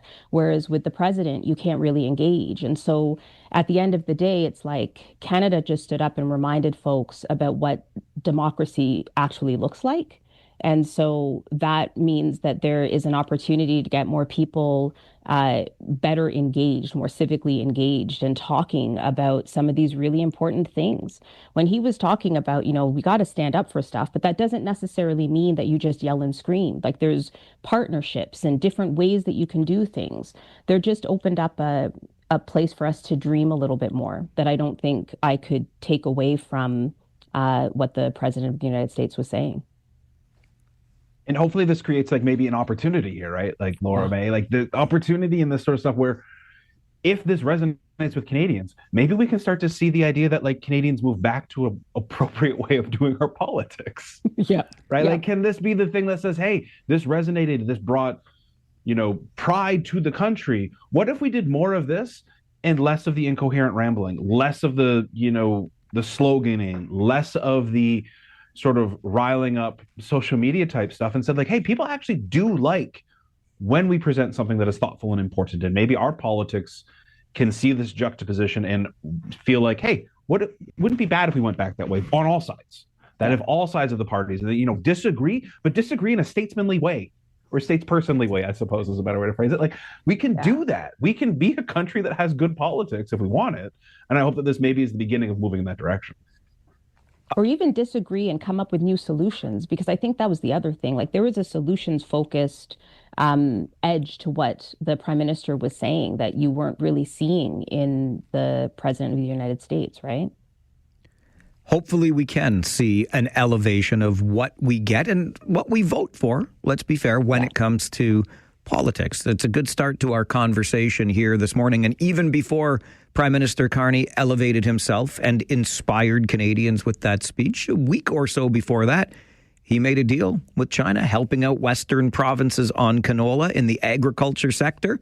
But he's got Ontario Premier Doug Ford fired right up about those spy cars. That's what Doug Ford calls the Chinese electric vehicles that will be imported into Canada. Should we boycott them like Premier Ford asks us to? We'll talk about that with our Friday 4 roundtable as we continue this morning. Laura May Lindo, Philip Mills, and David Marskell with us on the Mike Farwell Show, 570 News Radio and Rogers TV. Blue on blue, heartache on heartache, blue on blue, now that we are through. Blue on blue, heartache on heartache, and I find I can't get over losing you. I walk along the street we used to walk. I mean, it was Blue Monday this past Monday, so why not Blue on Blue from Bobby Vinton on this All Request Friday Sad Songs edition. Dave in Cambridge wanted to hear Bobby V here on the show, so he gets to, because it's an All Request Friday. It's also our Friday 4 roundtable discussion. Philip Mills, David Marskell, Laura May Lindo, the newcomer on the panel with us this morning. Phil, I'll let you kick off the next one, which is Ontario Premier Doug Ford's wish that we boycott those Chinese spy cars. That's what he calls the electric vehicles that will be coming from China, thanks to the new deal brokered with China by Prime Minister Carney. Should we follow the Premier's advice, Phil? No. I think it's... I viscerally dislike when we take complicated things and make them so simple. Like, hey, EVs, we shouldn't do that. And you're like, okay, but like we needed to do something with canola oil. Like there's sort of the others, like there are gives and takes, and the idea of how do we support our farmers and the folks in the West. Yeah, that might mean that this isn't as great for Ontario. And I can appreciate the Premier's focus then is just Ontario. But I think like this is the reality of trying to work in an integrated system. Like this is to a certain extent part of what Carney was talking about, as we mentioned a few minutes ago. Like these are integrated systems. You're working with partners on multiple things, and it can't just be buy all of our stuff and we'll do nothing for you. Like there is a give and take in this. And so, I appreciate the complexity, and I wish that complexity was more a part of this and not just, other EVs are bad. We've got an auto industry. Yeah. And the country also has an agricultural industry. Like, how do we balance all of those tensions and do so wisely? And there is like maybe just like a little self-interest in the fact that like EVs are expensive and I would love to afford one. So maybe I'm just self-interested. I don't know. Yeah, I think you're getting at the complexity that is Canada in many ways too. But David Marskell, over to you. Yeah, I tend to agree with what Philip just said. I don't believe taxpayers should boycott these EVs. I mean, I think that would be a huge mistake, actually. I think the 49,000 represents something like 3% or less than 3% of all the cars sold in Canada. So I don't see it as a huge threat. The huge upside, as Philip points out, is the canola seed, the seafood for the the coasts and so on. it's extremely important considering what we're dealing with from the United States. And the mid to longer term play, I would hope, is to have the cars built here with Canadian workers and part out Canadian ownership. And I think that was alluded to, that there could be something like that in the future. And yes, it's regrettable that the way Premier Ford has responded. And he's moved from Captain Canada to being out of step with the other premiers on many, like Crown Royal, and and I had hoped that all the premiers would stay together, notwithstanding what's happening in Alberta and them wanting to leave. But anyway, and just one thing, that Ford called the cars cheap, and I think he meant inexpensive. And maybe Ford's taking French lessons, and this is viewed as a wedge issue for Ontario voters should he replace Polyev. I still think that's out there if he gets his French lessons. So interesting. So interesting. Laura May, you had some experience dealing directly with Premier Ford. What do you make of his wish of us to boycott Chinese EVs? Well, in the spirit of finding nuance in our conversation, I think it's hilarious that he also said not that the cars shouldn't spy on us, but that the data shouldn't go to China, which means that the cars can spy on us. We just need to keep that data so that, we're in charge of knowing what's happening, which, to be honest, was one of the things that came up at Queen's Park when I was in office, because the carding issues that we had, that we were discussing at the time that I was there, were the same kind of thing. Like, what are we doing with the data that we collect? And so if that's where he's going to go, it's not really just about a boycott. It's also about, well, what does he want to do with the data that he'd be fighting this hard to have access to it? What is that going to mean for us? And what does that mean for privacy in the province, which is, again, a bigger issue than just boycotting the cars, right?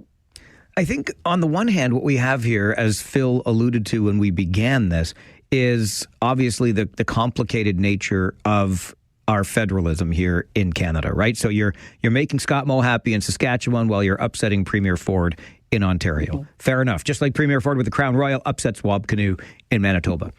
But the other issue at play here is now we have a deal to some degree as a nation done with China. And there are concerns about that based on the way China is operated and how that's going to make the United States feel. What do we think of that aspect of this? Well, I think that there's concerns whenever we make deals with everybody. Like, some people are concerned about making deals in Ontario because of how Doug Ford sometimes goes off the cuff and starts saying things that are also questionable. And so we're going to have that kind of concern regardless. What I wish to see actually would be not just the premiers standing together on some issues, but also standing aligned with the federal government. So one of the things that I used to always hear was that there were tensions when people would vote. They wanted one thing provincially, they want something else federally. But at the end of the day, we have to find a way to work across the different levels of government. And I don't think that we're necessarily doing that very well. We see the same kinds of tensions between the municipalities and the provinces, and we've definitely been living through some of that in Ontario. So again, I think it's not just, I feel like when we start to pivot towards, oh, it's about China and what is China doing versus what we're doing, we're missing a whole other level or layer of what's at play when these kinds of conversations happen in the public spaces. I think there's somewhere in there is this, like, a bit of Carney's kind of talking, and like that sort of values-based pragmatism. Like, yes, there's a reason to be concerned about some of what's going on with China, but it's not as though, like, let's go back to the States because they're a paragon of great values right now. Like, I think there is a lot of conflicting realities in this. Is how do you do what you need to do to be strong and secure and work within a world where everybody's goals are not going to align, everybody's values don't necessarily align, but you can't become so insular that you say, if you're not exactly like us, we can't work with you. Like, I think there is just a pragmatism to this where we have to figure out how we work with those that we might not love, because nobody kind of aligns perfectly with us in that sort of integrated world that we're working with right now. David, any concerns on your end about Canada brokering a deal of any sort with China? I don't think we can worry about that. As Carney's speech said, the rules and the game has changed. It's broken. It's gone. And if Trump wants to push tariffs we have to do these things. And I'm sure he would expect us to do these things, whether he takes his ball and goes home or hits us with more tariffs. It's kind of out of our control, but down the road, we need to do this. We need to sell canola seed. We need to do the seafood. We need to trade with other partners. And that's ultimately what this is about. It was taking the 100% of tariffs off the two items and opening up our markets. And I think we have to do it. And, we have to do it with eyes wide open of who we're getting in bed with and so on and so forth. But what Trump has done has made us become more friendly with China, made us become more friendly with India, because there was a lot of issues with Trudeau. And so it's a good thing, I think, to get along, keep one eye on them, but get the best deal we can. And hopefully the cars can be built here. Yeah, that would be a next big piece, certainly, when it comes to jobs in Ontario and the Ontario auto sector. But I don't disagree. Eyes wide open. Sometimes you swallow hard to make these deals because this is the new world or the emerging world order, to be sure, as things are in such a state of disruption in the United States. David Marskell, Laura May Lindo, Philip Mills with us on our Friday 4 roundtable this morning. We've talked federal and provincial politics. We're going to get you an update from the 570 News Center, and then we're going to dive deep into local issues, because I don't know about our three guests today, but it's been a bit of a bit getting around this winter in this community.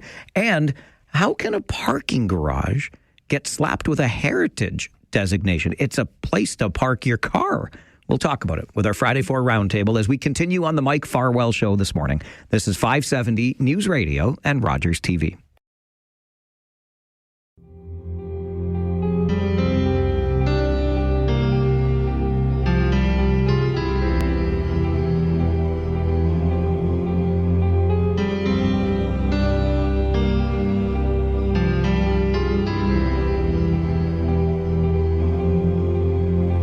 Still recall the taste of your tears, echoing your voice just like the ringing in my ears. My favorite dreams of you still wash ashore, scraping through my head.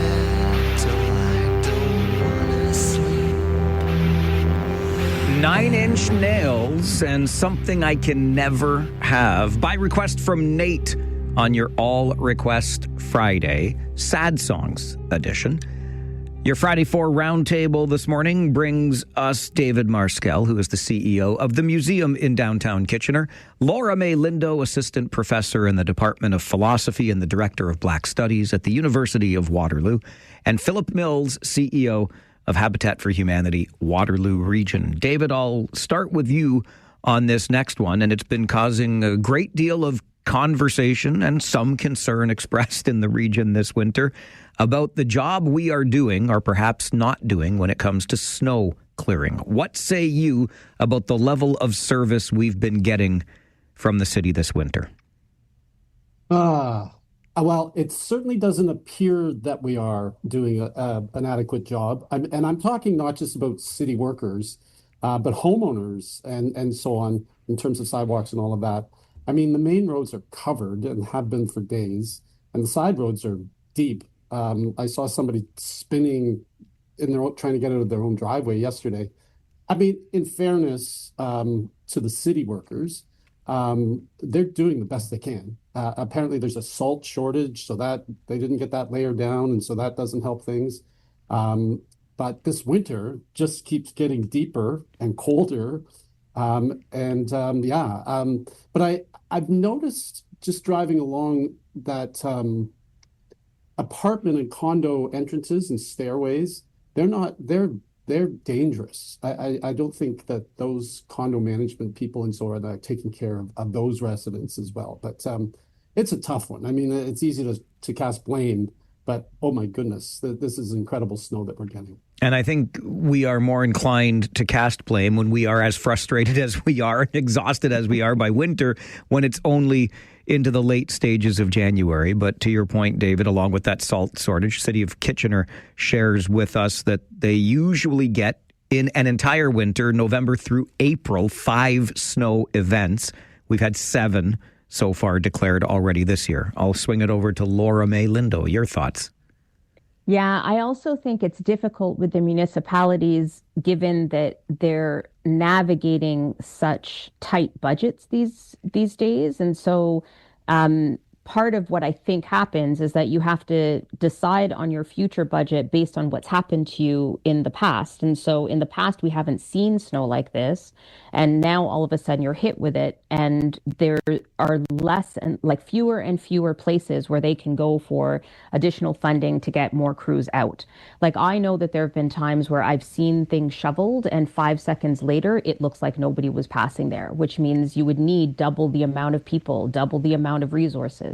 So where do municipalities go to get those additional resources when we have exceptional weather events like this?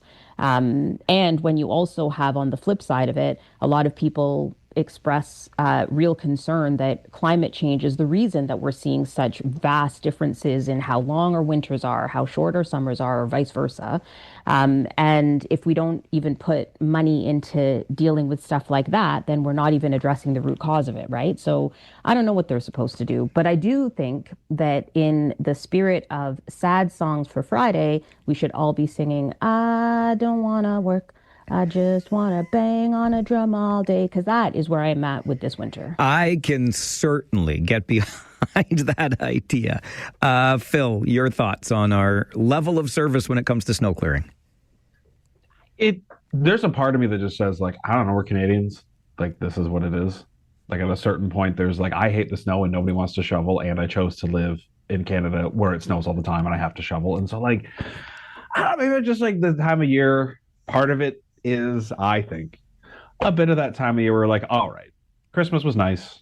We had snow, all the things we wanted.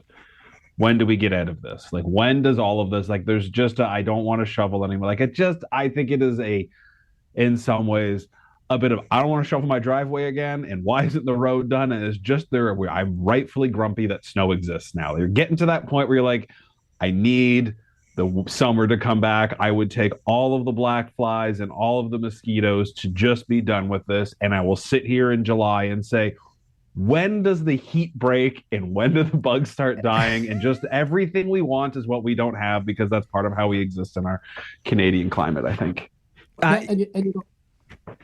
Sorry, Mike, I was just going to say, the other thing is, I'm running out of things to say to people in the elevator and to talk to people like, how's the weather? Oh, it looks like rain.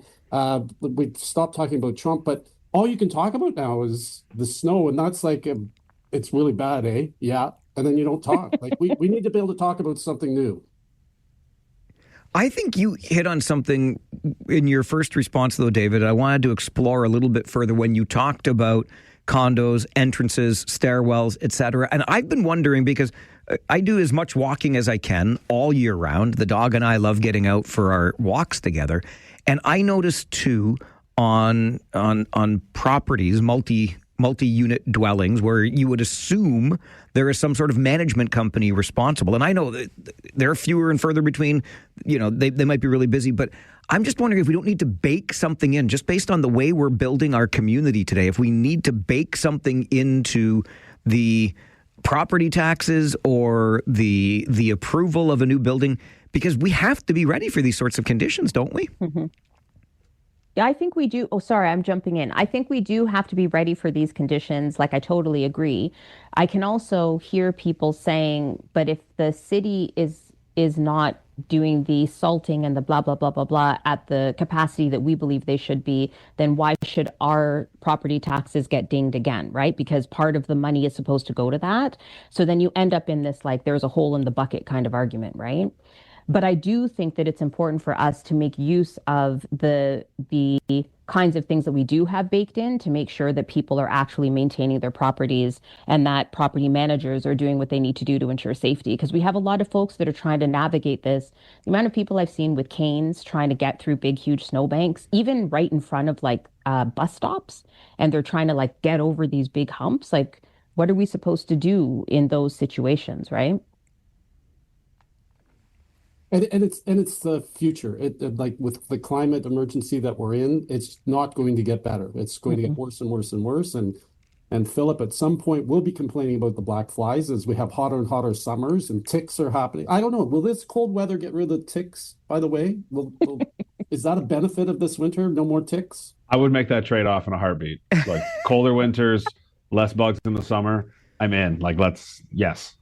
I also think we should keep our Christmas lights up longer. Just saying, if the winter is going to extend, at least put some joy in the world. Because now we're just seeing like sadness, waiting for it to finish. Whereas before there was anticipation that something cool was going to happen with those lights. It's funny. In that spirit, I keep my lights up all year. Okay, You're welcome. I'm good. Thank you because I think I'm the last holdout on my street, Laura May. And I said to my beloved last night, I think I got to give up the ghost here. Like I'm embarrassing us. I'm the only house on the street. She said, "No, you're the cool kid." So I don't know. You are. You're bringing joy. You're bringing joy. Thank you. You're welcome. They're no longer Christmas lights. They're just winter lights to brighten up those dark winter nights. David Marscall.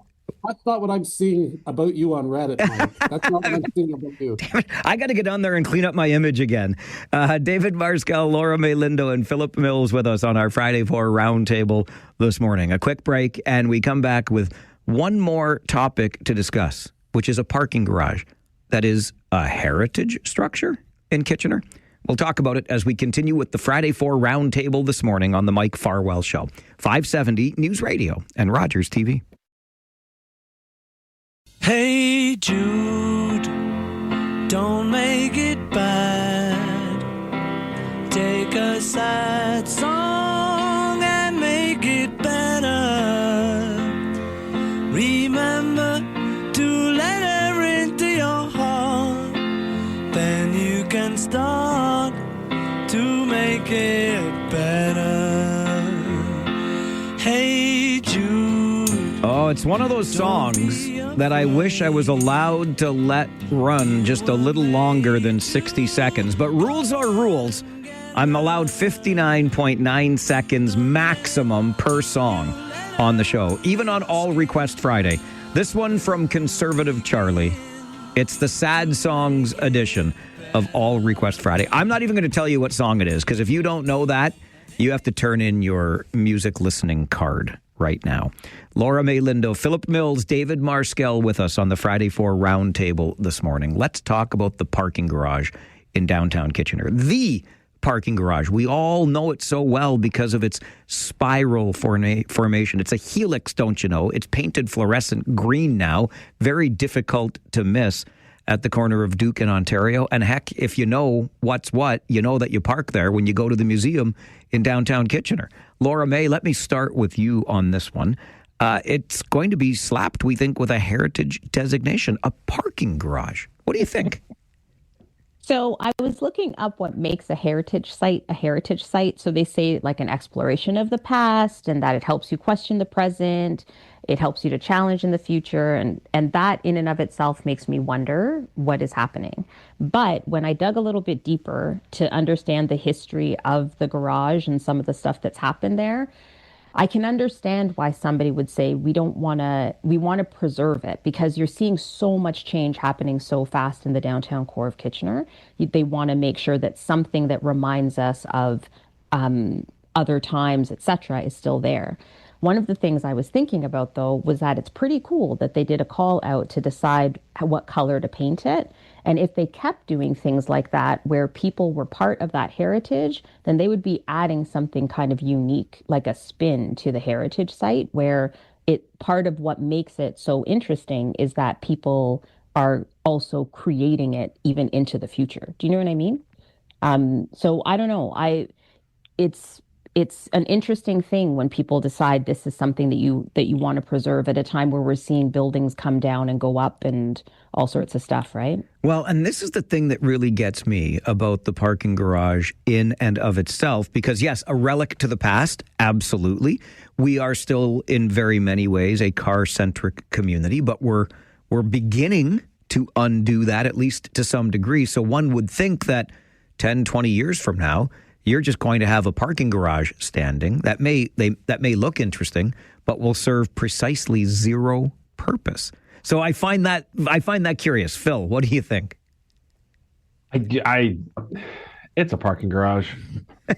Just bring the wrecking maybe ball I should out, just be more nostalgic as a person to a time of yesteryear when, I don't know, concrete was plentiful and bright colors were easy. Like, I don't know. It's a parking garage. I just can't. I can't be like, man, now I really like this. Isn't like an iconic sign on the highway as you drive home. You're like that Schneider sign on the 401. Like, yeah, that should be there till forever. Great. That, like, your home, sure. But like, I've never driven down, it was in Duke Street and been like, oh man, I'm just like, what a lovely sight of architecture. I am so excited this thing is here, and I hope it's here in 100 years. I'm like, all right, parking garage. Let's try not to get a ding. Like, I've just never been excited about using it or seeing it. I don't get it. It's a parking garage, and maybe I just need to be, like I said, more nostalgic and excited for cars. But like, nope. I do get excited by it and using it to this day. I really do. I love going down the spiral. I always have. David Marskell, I said we park there when we come to your museum. First of all, the Schneider sign is just a sign, okay? It just reminds me that it's cold out and that I'm late and I should, because of the 401, it's backed up and that's just a sign. And like you say, it's green, so it's difficult to miss. You're right. I've seen people hit it several times. I park there and they can't navigate down that ramp. So you're right. It's difficult to miss. It's certainly needed, 500 spots in downtown Kitchener. And I, for the life of me, could not find it. And I'm certain I saw it, CBC or the Record 6 or 8 years ago, talking about the connection to something in Germany or to these very unique types of garages. There's one in Byward Market in Ottawa. I know that, and that story, it put it in my head. And they're very unique for sure. And I don't know if any other cities in Canada have it other than those two. They optimize a tight space for the most parking. I guess it's Art Deco in the end. And the helix design, there's actually in Europe, there's double helix. So they're intertwined, which would be interesting to navigate. But I do think we should celebrate its uniqueness and rename it the Museum Parking Arcade. I like that an awful lot. I really do. I mean that sincerely. And let me throw it back your way, Phil, because your point about the sign, it is iconic. It is a landmark. David says it's just a sign. What is worth preserving? What is worth slapping a heritage tag on besides the iconic sign? I guess there's, it kind of goes to like Laura May's question at the beginning, like what is the intention of the heritage designation? So like if you're asking me, admittedly not a heritage expert, like it's something where it's like, why do we want it? Like, what does this like harken back to? What do we need to remember? What is this telling us about who we were and who we are? And so if the answer is, in 50 years, if we're not car centric, we want to remember that we used to be car centric. I don't know that that's a memory we need to keep. Like, what is it that was trying to, for us to sustain into our future? That in the future, we remember what about what it was? Was it the way we used to live? Was it, design, architecture, materials? Like those are the types of things that tend to come up in this stuff. And so really want to make sure that we don't lose sight of how we used to park cars 100 years from now. I just don't know that that's super important in the grand scheme of things to make sure we don't lose about where and who we are today. Laura May, are we doing enough to preserve our past? Well, the whole thing about preserving our past is like it cuts both ways or all the ways, or I don't know, make that make sense.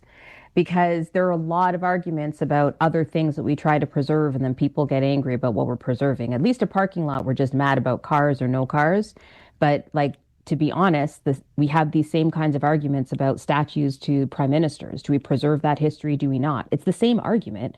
It's just that because it's a parking garage, we all feel like we can have more say on it without hurting people's feelings about what we do with history that we aren't really pleased with.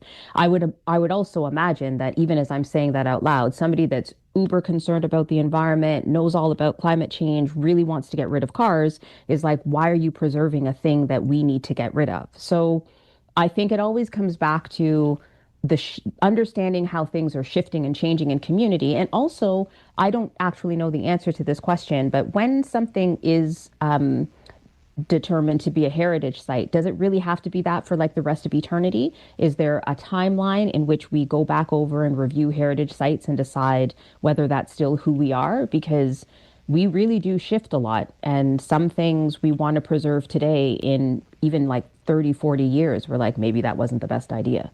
You know, if I can jump into that, I was in Austin and called an Uber, and it was a automated driverless car, and it was a bizarre first time experience. But then I used it a couple of times and I got used to it. And I think it's coming to Toronto. And if you squint a little bit, in 30 years or 40 years, will anybody own a car, or will we just be using these types of vehicles on call when we need them? Now, I guess they need to go and sleep or park somewhere from time to time, but it's a good point, Laura Bay. Like, is this something that will ruin the future, regret in the future? Just proving again that David Marskell is far better a man than I. Ain't no way I'm getting in a car that does not have a driver, Marskell. No way. And I'm glad we could have this ode to the museum parking arcade in downtown Kitchener. David Marskell, CEO of the museum. Laura May Lindo, Assistant Professor, Department of Philosophy and Director of Black Studies at the University of Waterloo. I hope you enjoyed your first experience here, Laura May, and you'll come back. Oh, this was fantastic. I'm totally going to come back. Good. I love it. And Philip Mills, CEO at Habitat for Humanity, Waterloo Region. Thanks to each of you for your time on the show today. Please do enjoy the weekend ahead. Thanks so much, Mike. I'll try and be more grizzled next time.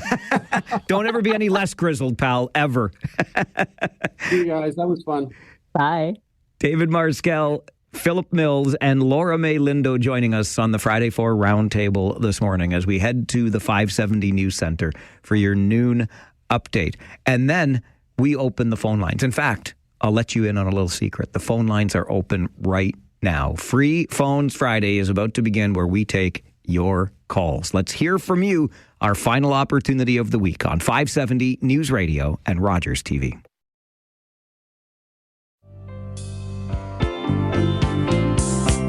Looks like it's over. You knew I couldn't stay. She's coming home today.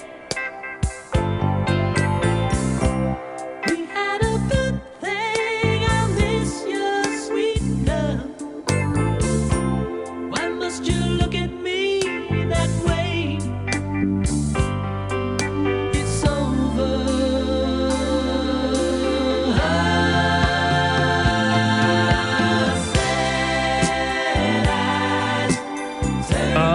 It is over. That's Sad Eyes by Robert John. By request from Randy, Farwell's Force, member number 20 on this All Request Friday, Sad Songs edition. Because, don't you know, this past Monday was Blue Monday. This being Friday, we open the phone lines for 60 full minutes, our final chance to have an open line conversation this week. If you don't get it out now, you got to keep it in until Monday. So take advantage of the opportunity at 519-570-2545, star 570, and 1-800-570-5715. Jersey Bill starts us off on Free Phones Friday. Good afternoon, Billy.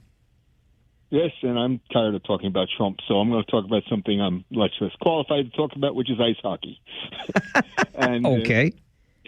Yeah, you know, as I've told you before, I'm pretty ignorant about the whole sport. But in terms of, I have to agree with you. Antonovsky seems to have been targeted. I mean, he draws that kind of attention, and maybe he is a little rough on the ice. But it struck me. I was watching. I was listening to you. I was also watching the game the other night, and I forget which night it was. But it was when he took that shot, and he was sort of limping back to the bench, and it sort of struck me. And I actually. Both football and ice hockey. It seems that every game there's more in ice hockey. More and more of the guys have to leave the bench and go to the back because of that serious injury. That's seriously injured. Of course, we know that too often they have to call the ambulance to come on the football field. It hits me that as strong and as big as these guys are, they really are putting their lives on the line. And the other thing too is that about this restriction of the over 20, I'm sort of thinking perhaps with them losing. I'm sure they're losing a lot of 17, 18, 19-year-olds deciding to go into the NCAA now that they can do that, or they've been allowed to do that even after they play in the OHL for a season or two. Why don't they increase the number of these so-called overagers from 3 to 6? I guess you probably wouldn't want an unlimited number, but I think 6 probably would allow some of those players who may just finish out that last year and then pretty much be done with their hockey career. They may not be good enough to go in the AHL or the NHL, but they're good enough to play at that Canadian Hockey League level. It seems to me that might be one way they could sort of stabilize the league, and even the international tournament. Why did they make it a U21? I remember when I was a young person, 21 was the age of majority. It seems this is sort of an artificial kind of thing to say that there's one category of players below 20 and then this overage category from 20 to 21. That's an interesting way to look at it. Just out of curiosity, Billy, when you were watching on Wednesday night and also listening, was it confusing at all? No. What I do is I really like because I have to listen to you. For some reason I can't pick up the AM radio on a radio, so I listen to you on this phone, and there's this delay. And of course, they're showing the game the game on TV is like a minute ahead of you. So the goal will score, and I'm just waiting for your, especially when it's Kitchener Ranger. I'm waiting for your excited description of the goal I just saw scored. And sometimes I put the audio on very lightly in TV, and I notice the difference in excitement level between the TV presenters and yourself. And you, of course, always win in terms of your level of excitement, especially even when if it's a particularly interesting or artistic goal that the other side has scored, you also show a lot of enthusiasm for that as well. Billy, you have enthusiasm for the game, which is great. I certainly do. I appreciate the call and the support of our Kitchener Rangers broadcasts, especially when we're on the road. I know lots of folks do that, and I love you for it. I recommend it any chance you can get. Just turn down the volume on the TV, turn up the volume on the radio, and if the TV is a minute ahead, you can pause. Most of us, anyway, these days can pause live TV and just let it catch up and get it in sync. Usually can do that around a face-off or something like that, get it pretty darn close. The reason I wondered if it was confusing, though, is because in Windsor, we actually broadcast from the opposite side of the ice from the TV cameras. So if you're watching, the players are skating in one direction, but I'm describing it in the other, if you know what I mean. I always try to be as descriptive as possible, letting you know which direction the teams are skating on the ice. And then it didn't occur to me until I saw a replay posted from the Ontario Hockey League of Jack Pridham's overtime goal. And he was skating down the ice on the opposite. Like I saw it from the opposite angle, right? So I'm like, well, wait a minute here. This is not going to, it must be a little bit weird because they have the cameras on one side of the ice and they have Josh Piercy and I on the other side of the ice. It's not the best setup in Windsor, to be honest with you. We used to be right in the same booth as the TV cameras, but then they figured out in Windsor that they could probably spruce that booth up a little bit and sell it as a private suite, which, full respect, I get it. You got to put bums in seats, got to make some revenue, but it's a little bit weak. They stuck us off in a corner way up on this, I don't know, ledge. It's got a railing, but it's a ledge. Anyway, you make do. But I just wondered if it was weird because I'm describing it going in one direction and the TV is showing you it's going in another direction. Free Phones Friday continues with Mary. Good afternoon, Mary. Hi. Hi, Mary. Well, I'm going to talk about Carney, making a deal with the Chinese. Okay. I think that's a slippery slope, a really slippery slope. Okay, I understand the canola and all that, but you know those cars are made by people that work all day for $6. This is a repressive regime, and I don't think we should get involved with it. I really, really don't. They've interfered in elections. So we're supporting a repressive regime by this. What do you think, Mike? I think, Mary, you make an excellent point. I think that I've been curious about the same things. Look, our agriculture sector, I think, needed the support with all that they export to China. And of course, once the 100% tariff on Chinese-made EVs was slapped on, then the similar tariffs were applied to Canadian goods, and all of a sudden, we didn't have that market anymore. These are really difficult things to navigate and negotiate. But I absolutely hear where you're coming from, and I think it's a fair point. The idea that a Chinese manufacturer will establish itself in Ontario a la Japanese automobile manufacturers, I think is a big stretch. I don't think we will ever see a Chinese automaker establish a plant here in Ontario. After all, how could they make cars as inexpensively if they were doing it here, based on what Mary just said? Interesting. It's a big old world with a lot of scary forces in it. Kyle, you're next on Free Phones Friday. Good afternoon. Good afternoon. Happy weekend. Happy weekend, buddy. Mine was started early today because all my customers were like, I hope you're not driving in this weather. So I was like, well, they care for my safety. Why would I even make the risk, right? Okay, so how many beers deep are you already? None, because it's only 12:13. All right. I haven't started yet. Amateur. Maybe at 1 o'clock. 1 o'clock. Okay. Also, tonight's game for the Listowel Cyclones at the Steve Kerr Memorial Arena has officially been canceled against the Takamoka Kings just due to that weather. So I just thought I'd give a shout out to that. Okay, thanks for letting us know. I will be listening to you tonight. I'm excited, Mike. I always enjoy listening to you and Piercy and those and your play-by-play because, you know, me, I sometimes do the play-by-play for the Cyclones, and every time I hear you do it, I'm like, man, oh, man, that is the way I try to be every time. But it never matches. I come home, I listen to it, I'm like, Mike Farwell, that guy, he's got it to a T. Me, I'm just like, oh, white player in 18 and red player in 14 and looking at my papers and all that stuff. So I don't know how you do it, but I just got to give a shout out to you, man. And I really enjoy listening to your play-by-play. And can't wait to hear from you tonight, man. I'm looking forward to having you along. Thanks, Kyle. Yeah. Appreciate it. I mean, I might have had the benefit of a few years of doing this. So practice makes improvement. Don't ever forget that. It's Free Phones Friday where you make the call. We answer on the Mike Farwell Show, 570 News Radio and Rogers TV.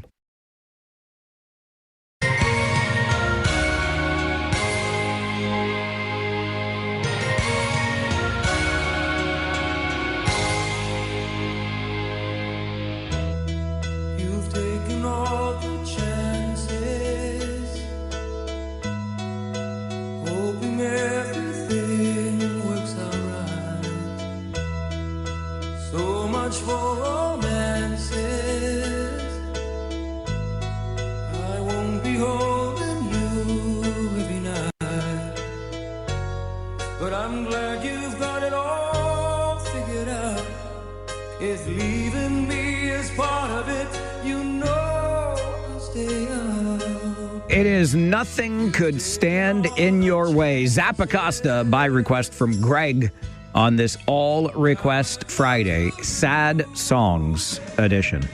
Fridays also mean free phones. Not that we give you a free phone, but we open up our phone lines freely to you so you can make a call and start a conversation. Right back to the phones. They're busy today. Richard, good afternoon. You're on Free Phones Friday. Well, good afternoon, Mike. Today I want to bring a spotlight on something that I think we're just treating far too casually. And this is happening regularly to me. I phone into a company or my bank or wherever, and they want to validate who I am, and they keep asking me for my date of birth.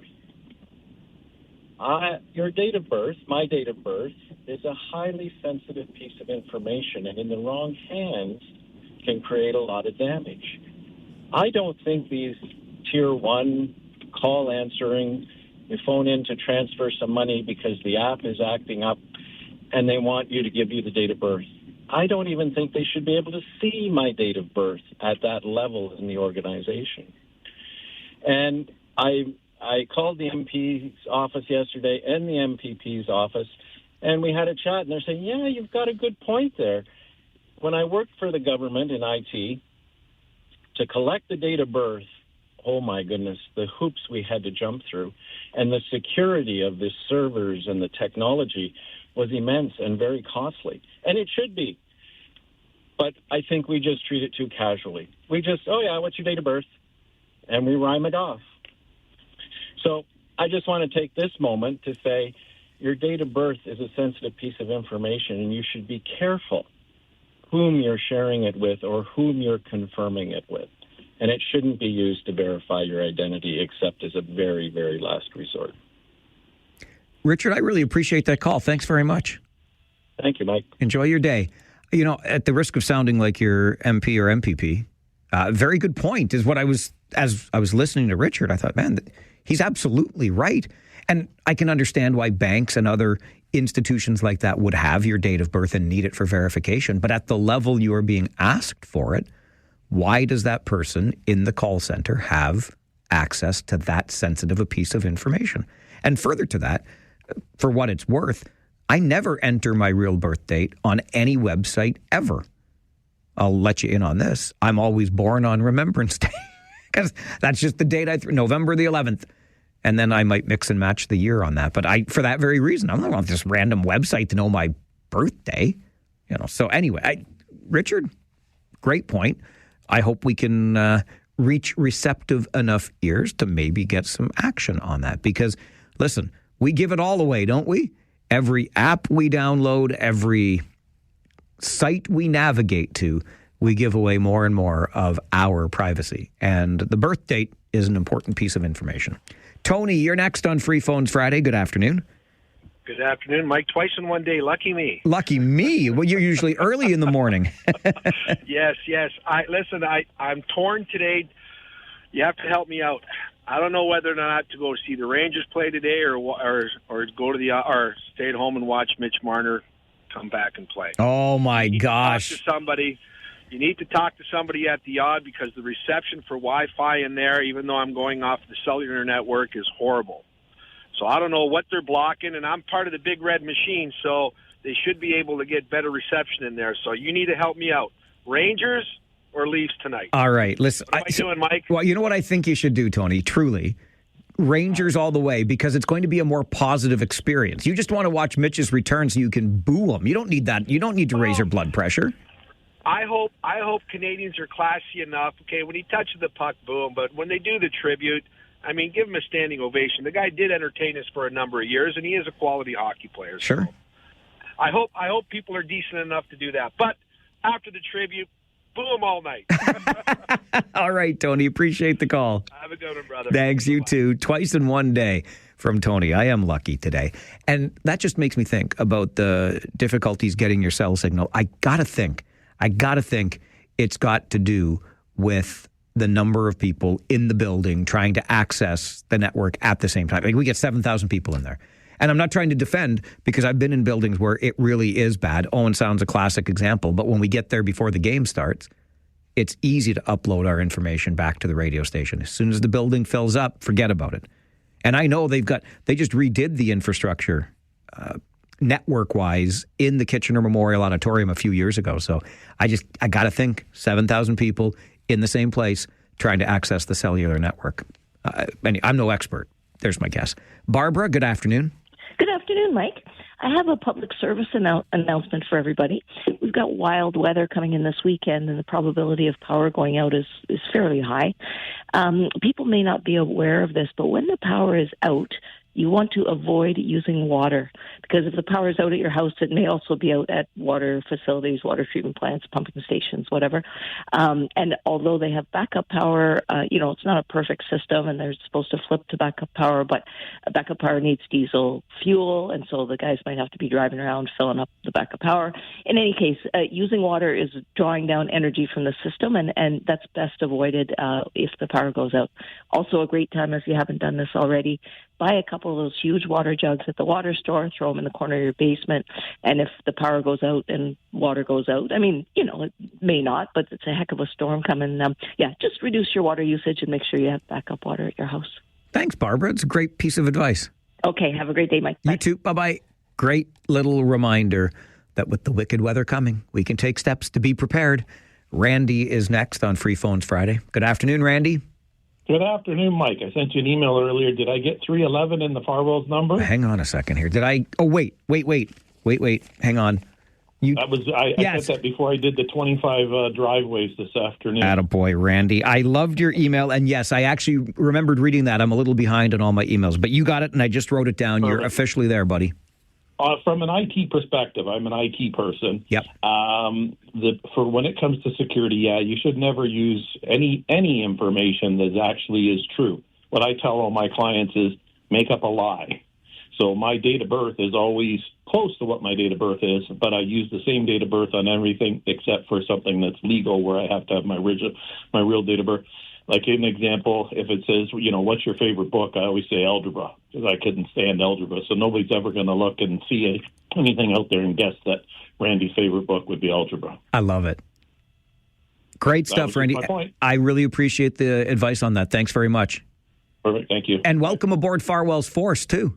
I appreciate being on there. I picked 311 because this is where I get a lot of my info for the day. I love it. All right. We'll talk again soon. Have a great day. Thanks. Bye. Cheers. Randy is Farwell's Force member number 311. I had to start. We turned a new page in Farwell's Force membership. I keep track of all of them. Look at all the papers around here going back to 00 George. And then, of course, number 1 in Farwell's Force. It's Mary, right? Donna at number 2, and the late, great Paul from Preston will forever be number 3 on the list of Farwell's Force members. But we have begun a brand new page as Farwell's Force membership continues to swell. I'll give you an update, and if you want to be a part of it, I'll tell you how you can do that, too, as we continue Free Phones Friday here on the Mike Farwell Show. This is 570 News Radio and Rogers TV.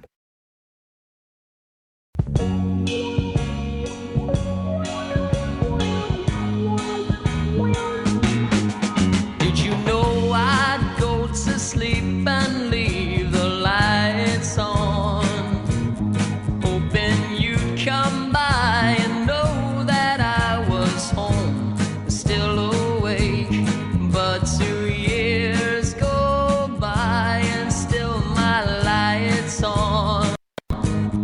This is hard for me to say, but this is all that I can take. It's the last song I'll ever write for you. It is Edward Bear with The Last Song by request from Sean on this All Request Friday, Sad Songs edition. Sean says he'll help us fill our CanCon requirements. Canadian content, right you are, Sean. I have very fond memories of my very first full-time radio job out in a little town called Salmon Arm, British Columbia. And we would play Edward Bear to fulfill those same CanCon requirements. It took me a while to warm up to Edward Bear, but I like it, and I'm glad we could play it for you here today on the All Request Friday Sad Songs edition. We have achieved another milestone as Farwell's Force on the show today. A force for good, a force for change, a force to be reckoned with. With the new names added to the list, we have had to begin a brand new page. I've got 5 pages in front of me of loose leaf paper, plus what I've written in this notebook that started Farwell's Force a couple of months ago now. No, more than a couple. It was July at the Scotland's Yard. My goodness, I was blanking at the Scotland's Yard ball hockey tournament. That's when we started it, and now we have turned the page that we are more than 300 members strong, and I want to acknowledge Mike B., who called our newsroom and wanted to get onto Farwell's Force. Listen, those news people, they're the real workers in this radio station. So if you can keep your calls to us here on the show, 519-570-2545, or star 570, or 1-800-570-5715. That'd be super swell. Or just drop me an email, mike@570news.com, and we'll add you to the list. Mike wanted to be number 396. In sequence, we are up to number 297, but we've already got a 298, a 299, a 311. Randy just called before the news update, a 313, a 321, a 333, $396 for. Look, if there's a number that you want, we'll assign it to you. I'd like this to keep going in sequence. It's easier to keep track of. But hey, you do you. We would love to have you on board, our ever-growing force for good, force for change, force to be reckoned with. All you have to do, the only requirement on your part is to listen for 15 minutes. You got to do that every day, but just 15 minutes a day, and we will welcome you with open arms as a new member of Farwell's force. We've turned a new page. Now let's fill it up. I've got up to number 343 on this page. We'll just keep adding names to the list. Back to the phones on Free Phones Friday. Grant, good afternoon. Yes, good afternoon. You're funny. Thanks. I didn't even do anything. I know. That's what my brother says. Mike's funny. He's opinionated. Yeah, and I think that's what makes your show much more successful, right? Because you have the knack. I'm going to talk. Oh yeah, I'm going to talk about that Andy Noski, and it was with Guelph, where the guy charged him. Could that not have been? Could that opponent? Could he have not gotten a suspension for charging our player? And then I'd like you to ask your music guy on Monday. Maybe do this every other week or less than that, to dive into KTEL Records. Pick a song that was a hit. Because there was this one song that I know, and the rhythm went like do do do do do do do do do, and it was Thin Lizzy's "The Boys Are Back in Town." That's it, Mike. All right, Grant. Thank you. I would not have picked up "The Boys Are Back in Town" from the sounds that Grant made, but hey, I hear where you're coming from. This Week in Music History, every Monday morning, 11 a.m. with our good friend and musicologist, Brian Allison.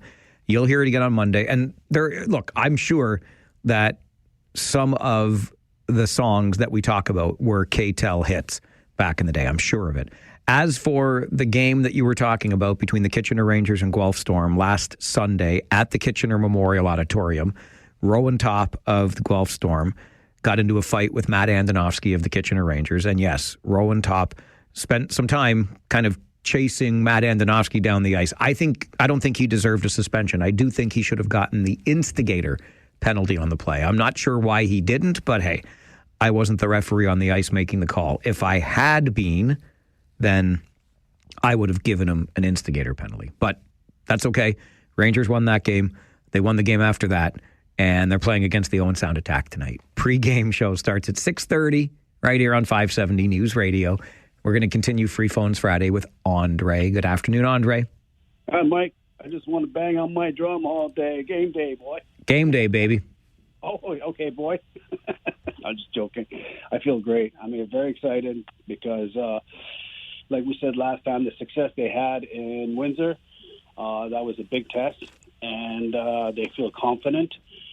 They got their swag going, and they're installing themselves in a nice lineup for the playoffs. I know it's far away, game by game, like you could say. So that's one. The other thing is I don't agree of a decision between any NHL than the Kitchener Rangers, and that's my heart to you, Mike. Oh, when Tony called wondering should he watch the Leafs game or should he go to the Rangers game? Come on now. You okay? We know what you would do. No, that's what a lot of people do here. Sure. Yeah. And but no, I do appreciate also when people are trying to say now or saying that they like to listen to it on the radio, especially with you, Mike. So thank you very much for that. I have one last point, Mike. The parking downtown on Duke, it's been talking a lot, right? Yeah, the parking garage that they're going to make give heritage designation to. Yeah. Yes. So yeah, like this is more than 20 years, and I remember, with stupidly, my stupid Honda Civic, we drive neutral and trying to make it all the way down below. Andre, hang on a second. Now, you keep talking about you're blind, and now you're talking about driving a car, and this just makes me nervous. No, I drove in 2005. I lost my vision, in 2005, 6. So I drove before that, right? You were driving just before you lost your vision. I feel even better now. Okay, good. Okay. So, but anyway, my thought of that. So, yes, they should keep it, but two, why they don't go higher? And since there's no parking downtown. Okay. Cheers, my friend. Thanks, Andre. I was going to ask Andre how high he was, but I decided I didn't. But now I said it out loud anyway, because that's how this show works. If it comes to my mind, I say it. I love trying to follow Andre's calls. I hope you enjoy it as much as I do. Greg, you're next on Free Phones Friday. Good afternoon. Hey, 38, Greg, that is. Farwell's Force member number 38. Good day, sir. Okay, first, thanks for Zappa Costa. I love that tune. Yeah, it's a great tune. Good choice. Yeah, even though it's about somebody leaving someone in order to do whatever, but okay, that was great. Okay, I don't know much about heritage stuff, but okay, something gets designated. Is there ongoing annual costs to keep that, whatever it is, standing, and who's paying it? Or is it just simply leave it sit there and nobody touch it? Yeah, for the most part, it's just, I'd have to look up into all the rules, but the bottom line is there would, for whomever owns it, there might be additional costs associated with the way you keep it up, because you have to maintain that distinction. So it might be more costly to maintain, and the city owns it. The city owns, okay, well, which, like everything that's heritage? No, the parking garage, sorry.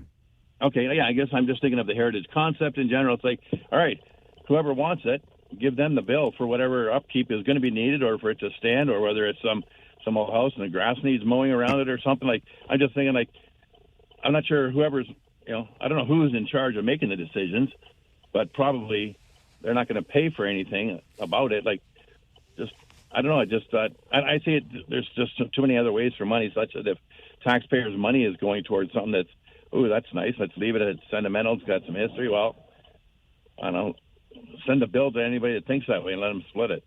And then get the tax money to one where there's a need, not just a nice want. So you want the committee to pay for the heritage designation, is that what you said? Well, yeah, or whoever's, saying, I guess, heritage, leave that alone. It's a heritage committee that makes those decisions. Is it? Okay, I'm not even aware of that. So, okay, well then, take it out of their pockets, or who's ever on this committee, fundraise or something like this. But if dollars meant for more important things end up going to these things, then I don't think that's right. Okay, I hear where you're coming from. You want to manage those tax dollars as judiciously as you can. Again, I don't have all of the detail in front of me, but a lot of these buildings and properties designated heritage are in the hands of private owners. This is a different case where we're talking about a public, obviously, parking garage. Norm, you're next on Free Phones Friday. Good afternoon. Good afternoon, Mike. I've got a question about the snowplows.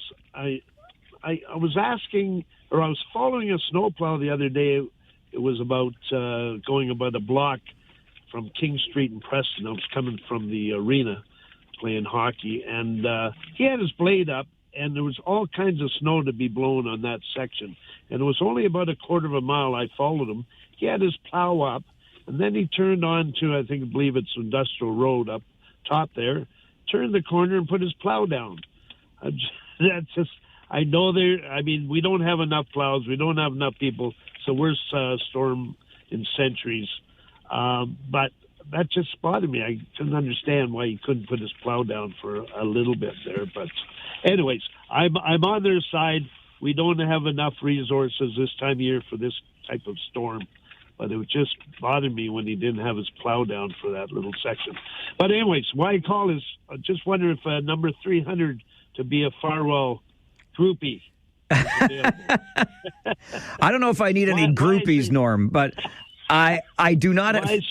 Sorry, go ahead. Why I say that is 3 is my wife and I lucky number, so 300 would be perfect. I'm afraid 300 is already gone, but 301 is there. I'll take 301, and I'll finish with this real quick. You might remember me. I called you and asked you a while back.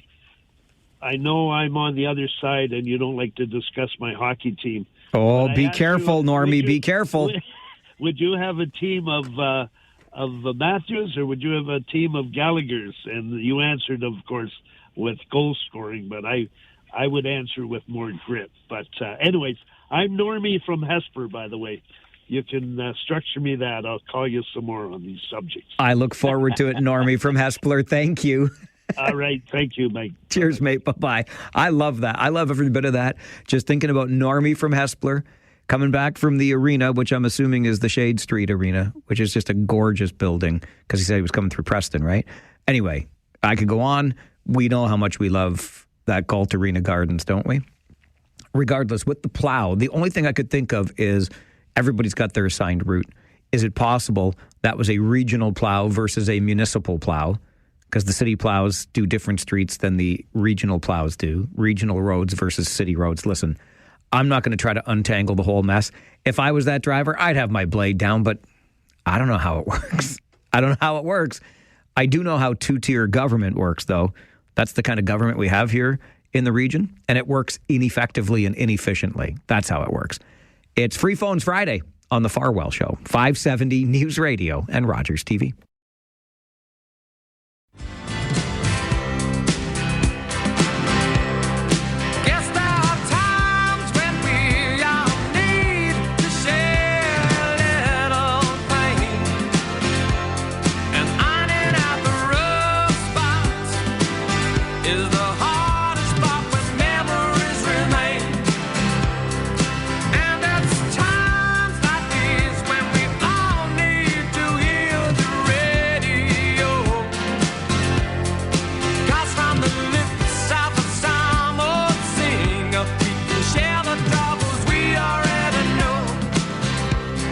It is Elton John and Sad Songs on this All Request Friday, Sad Songs edition.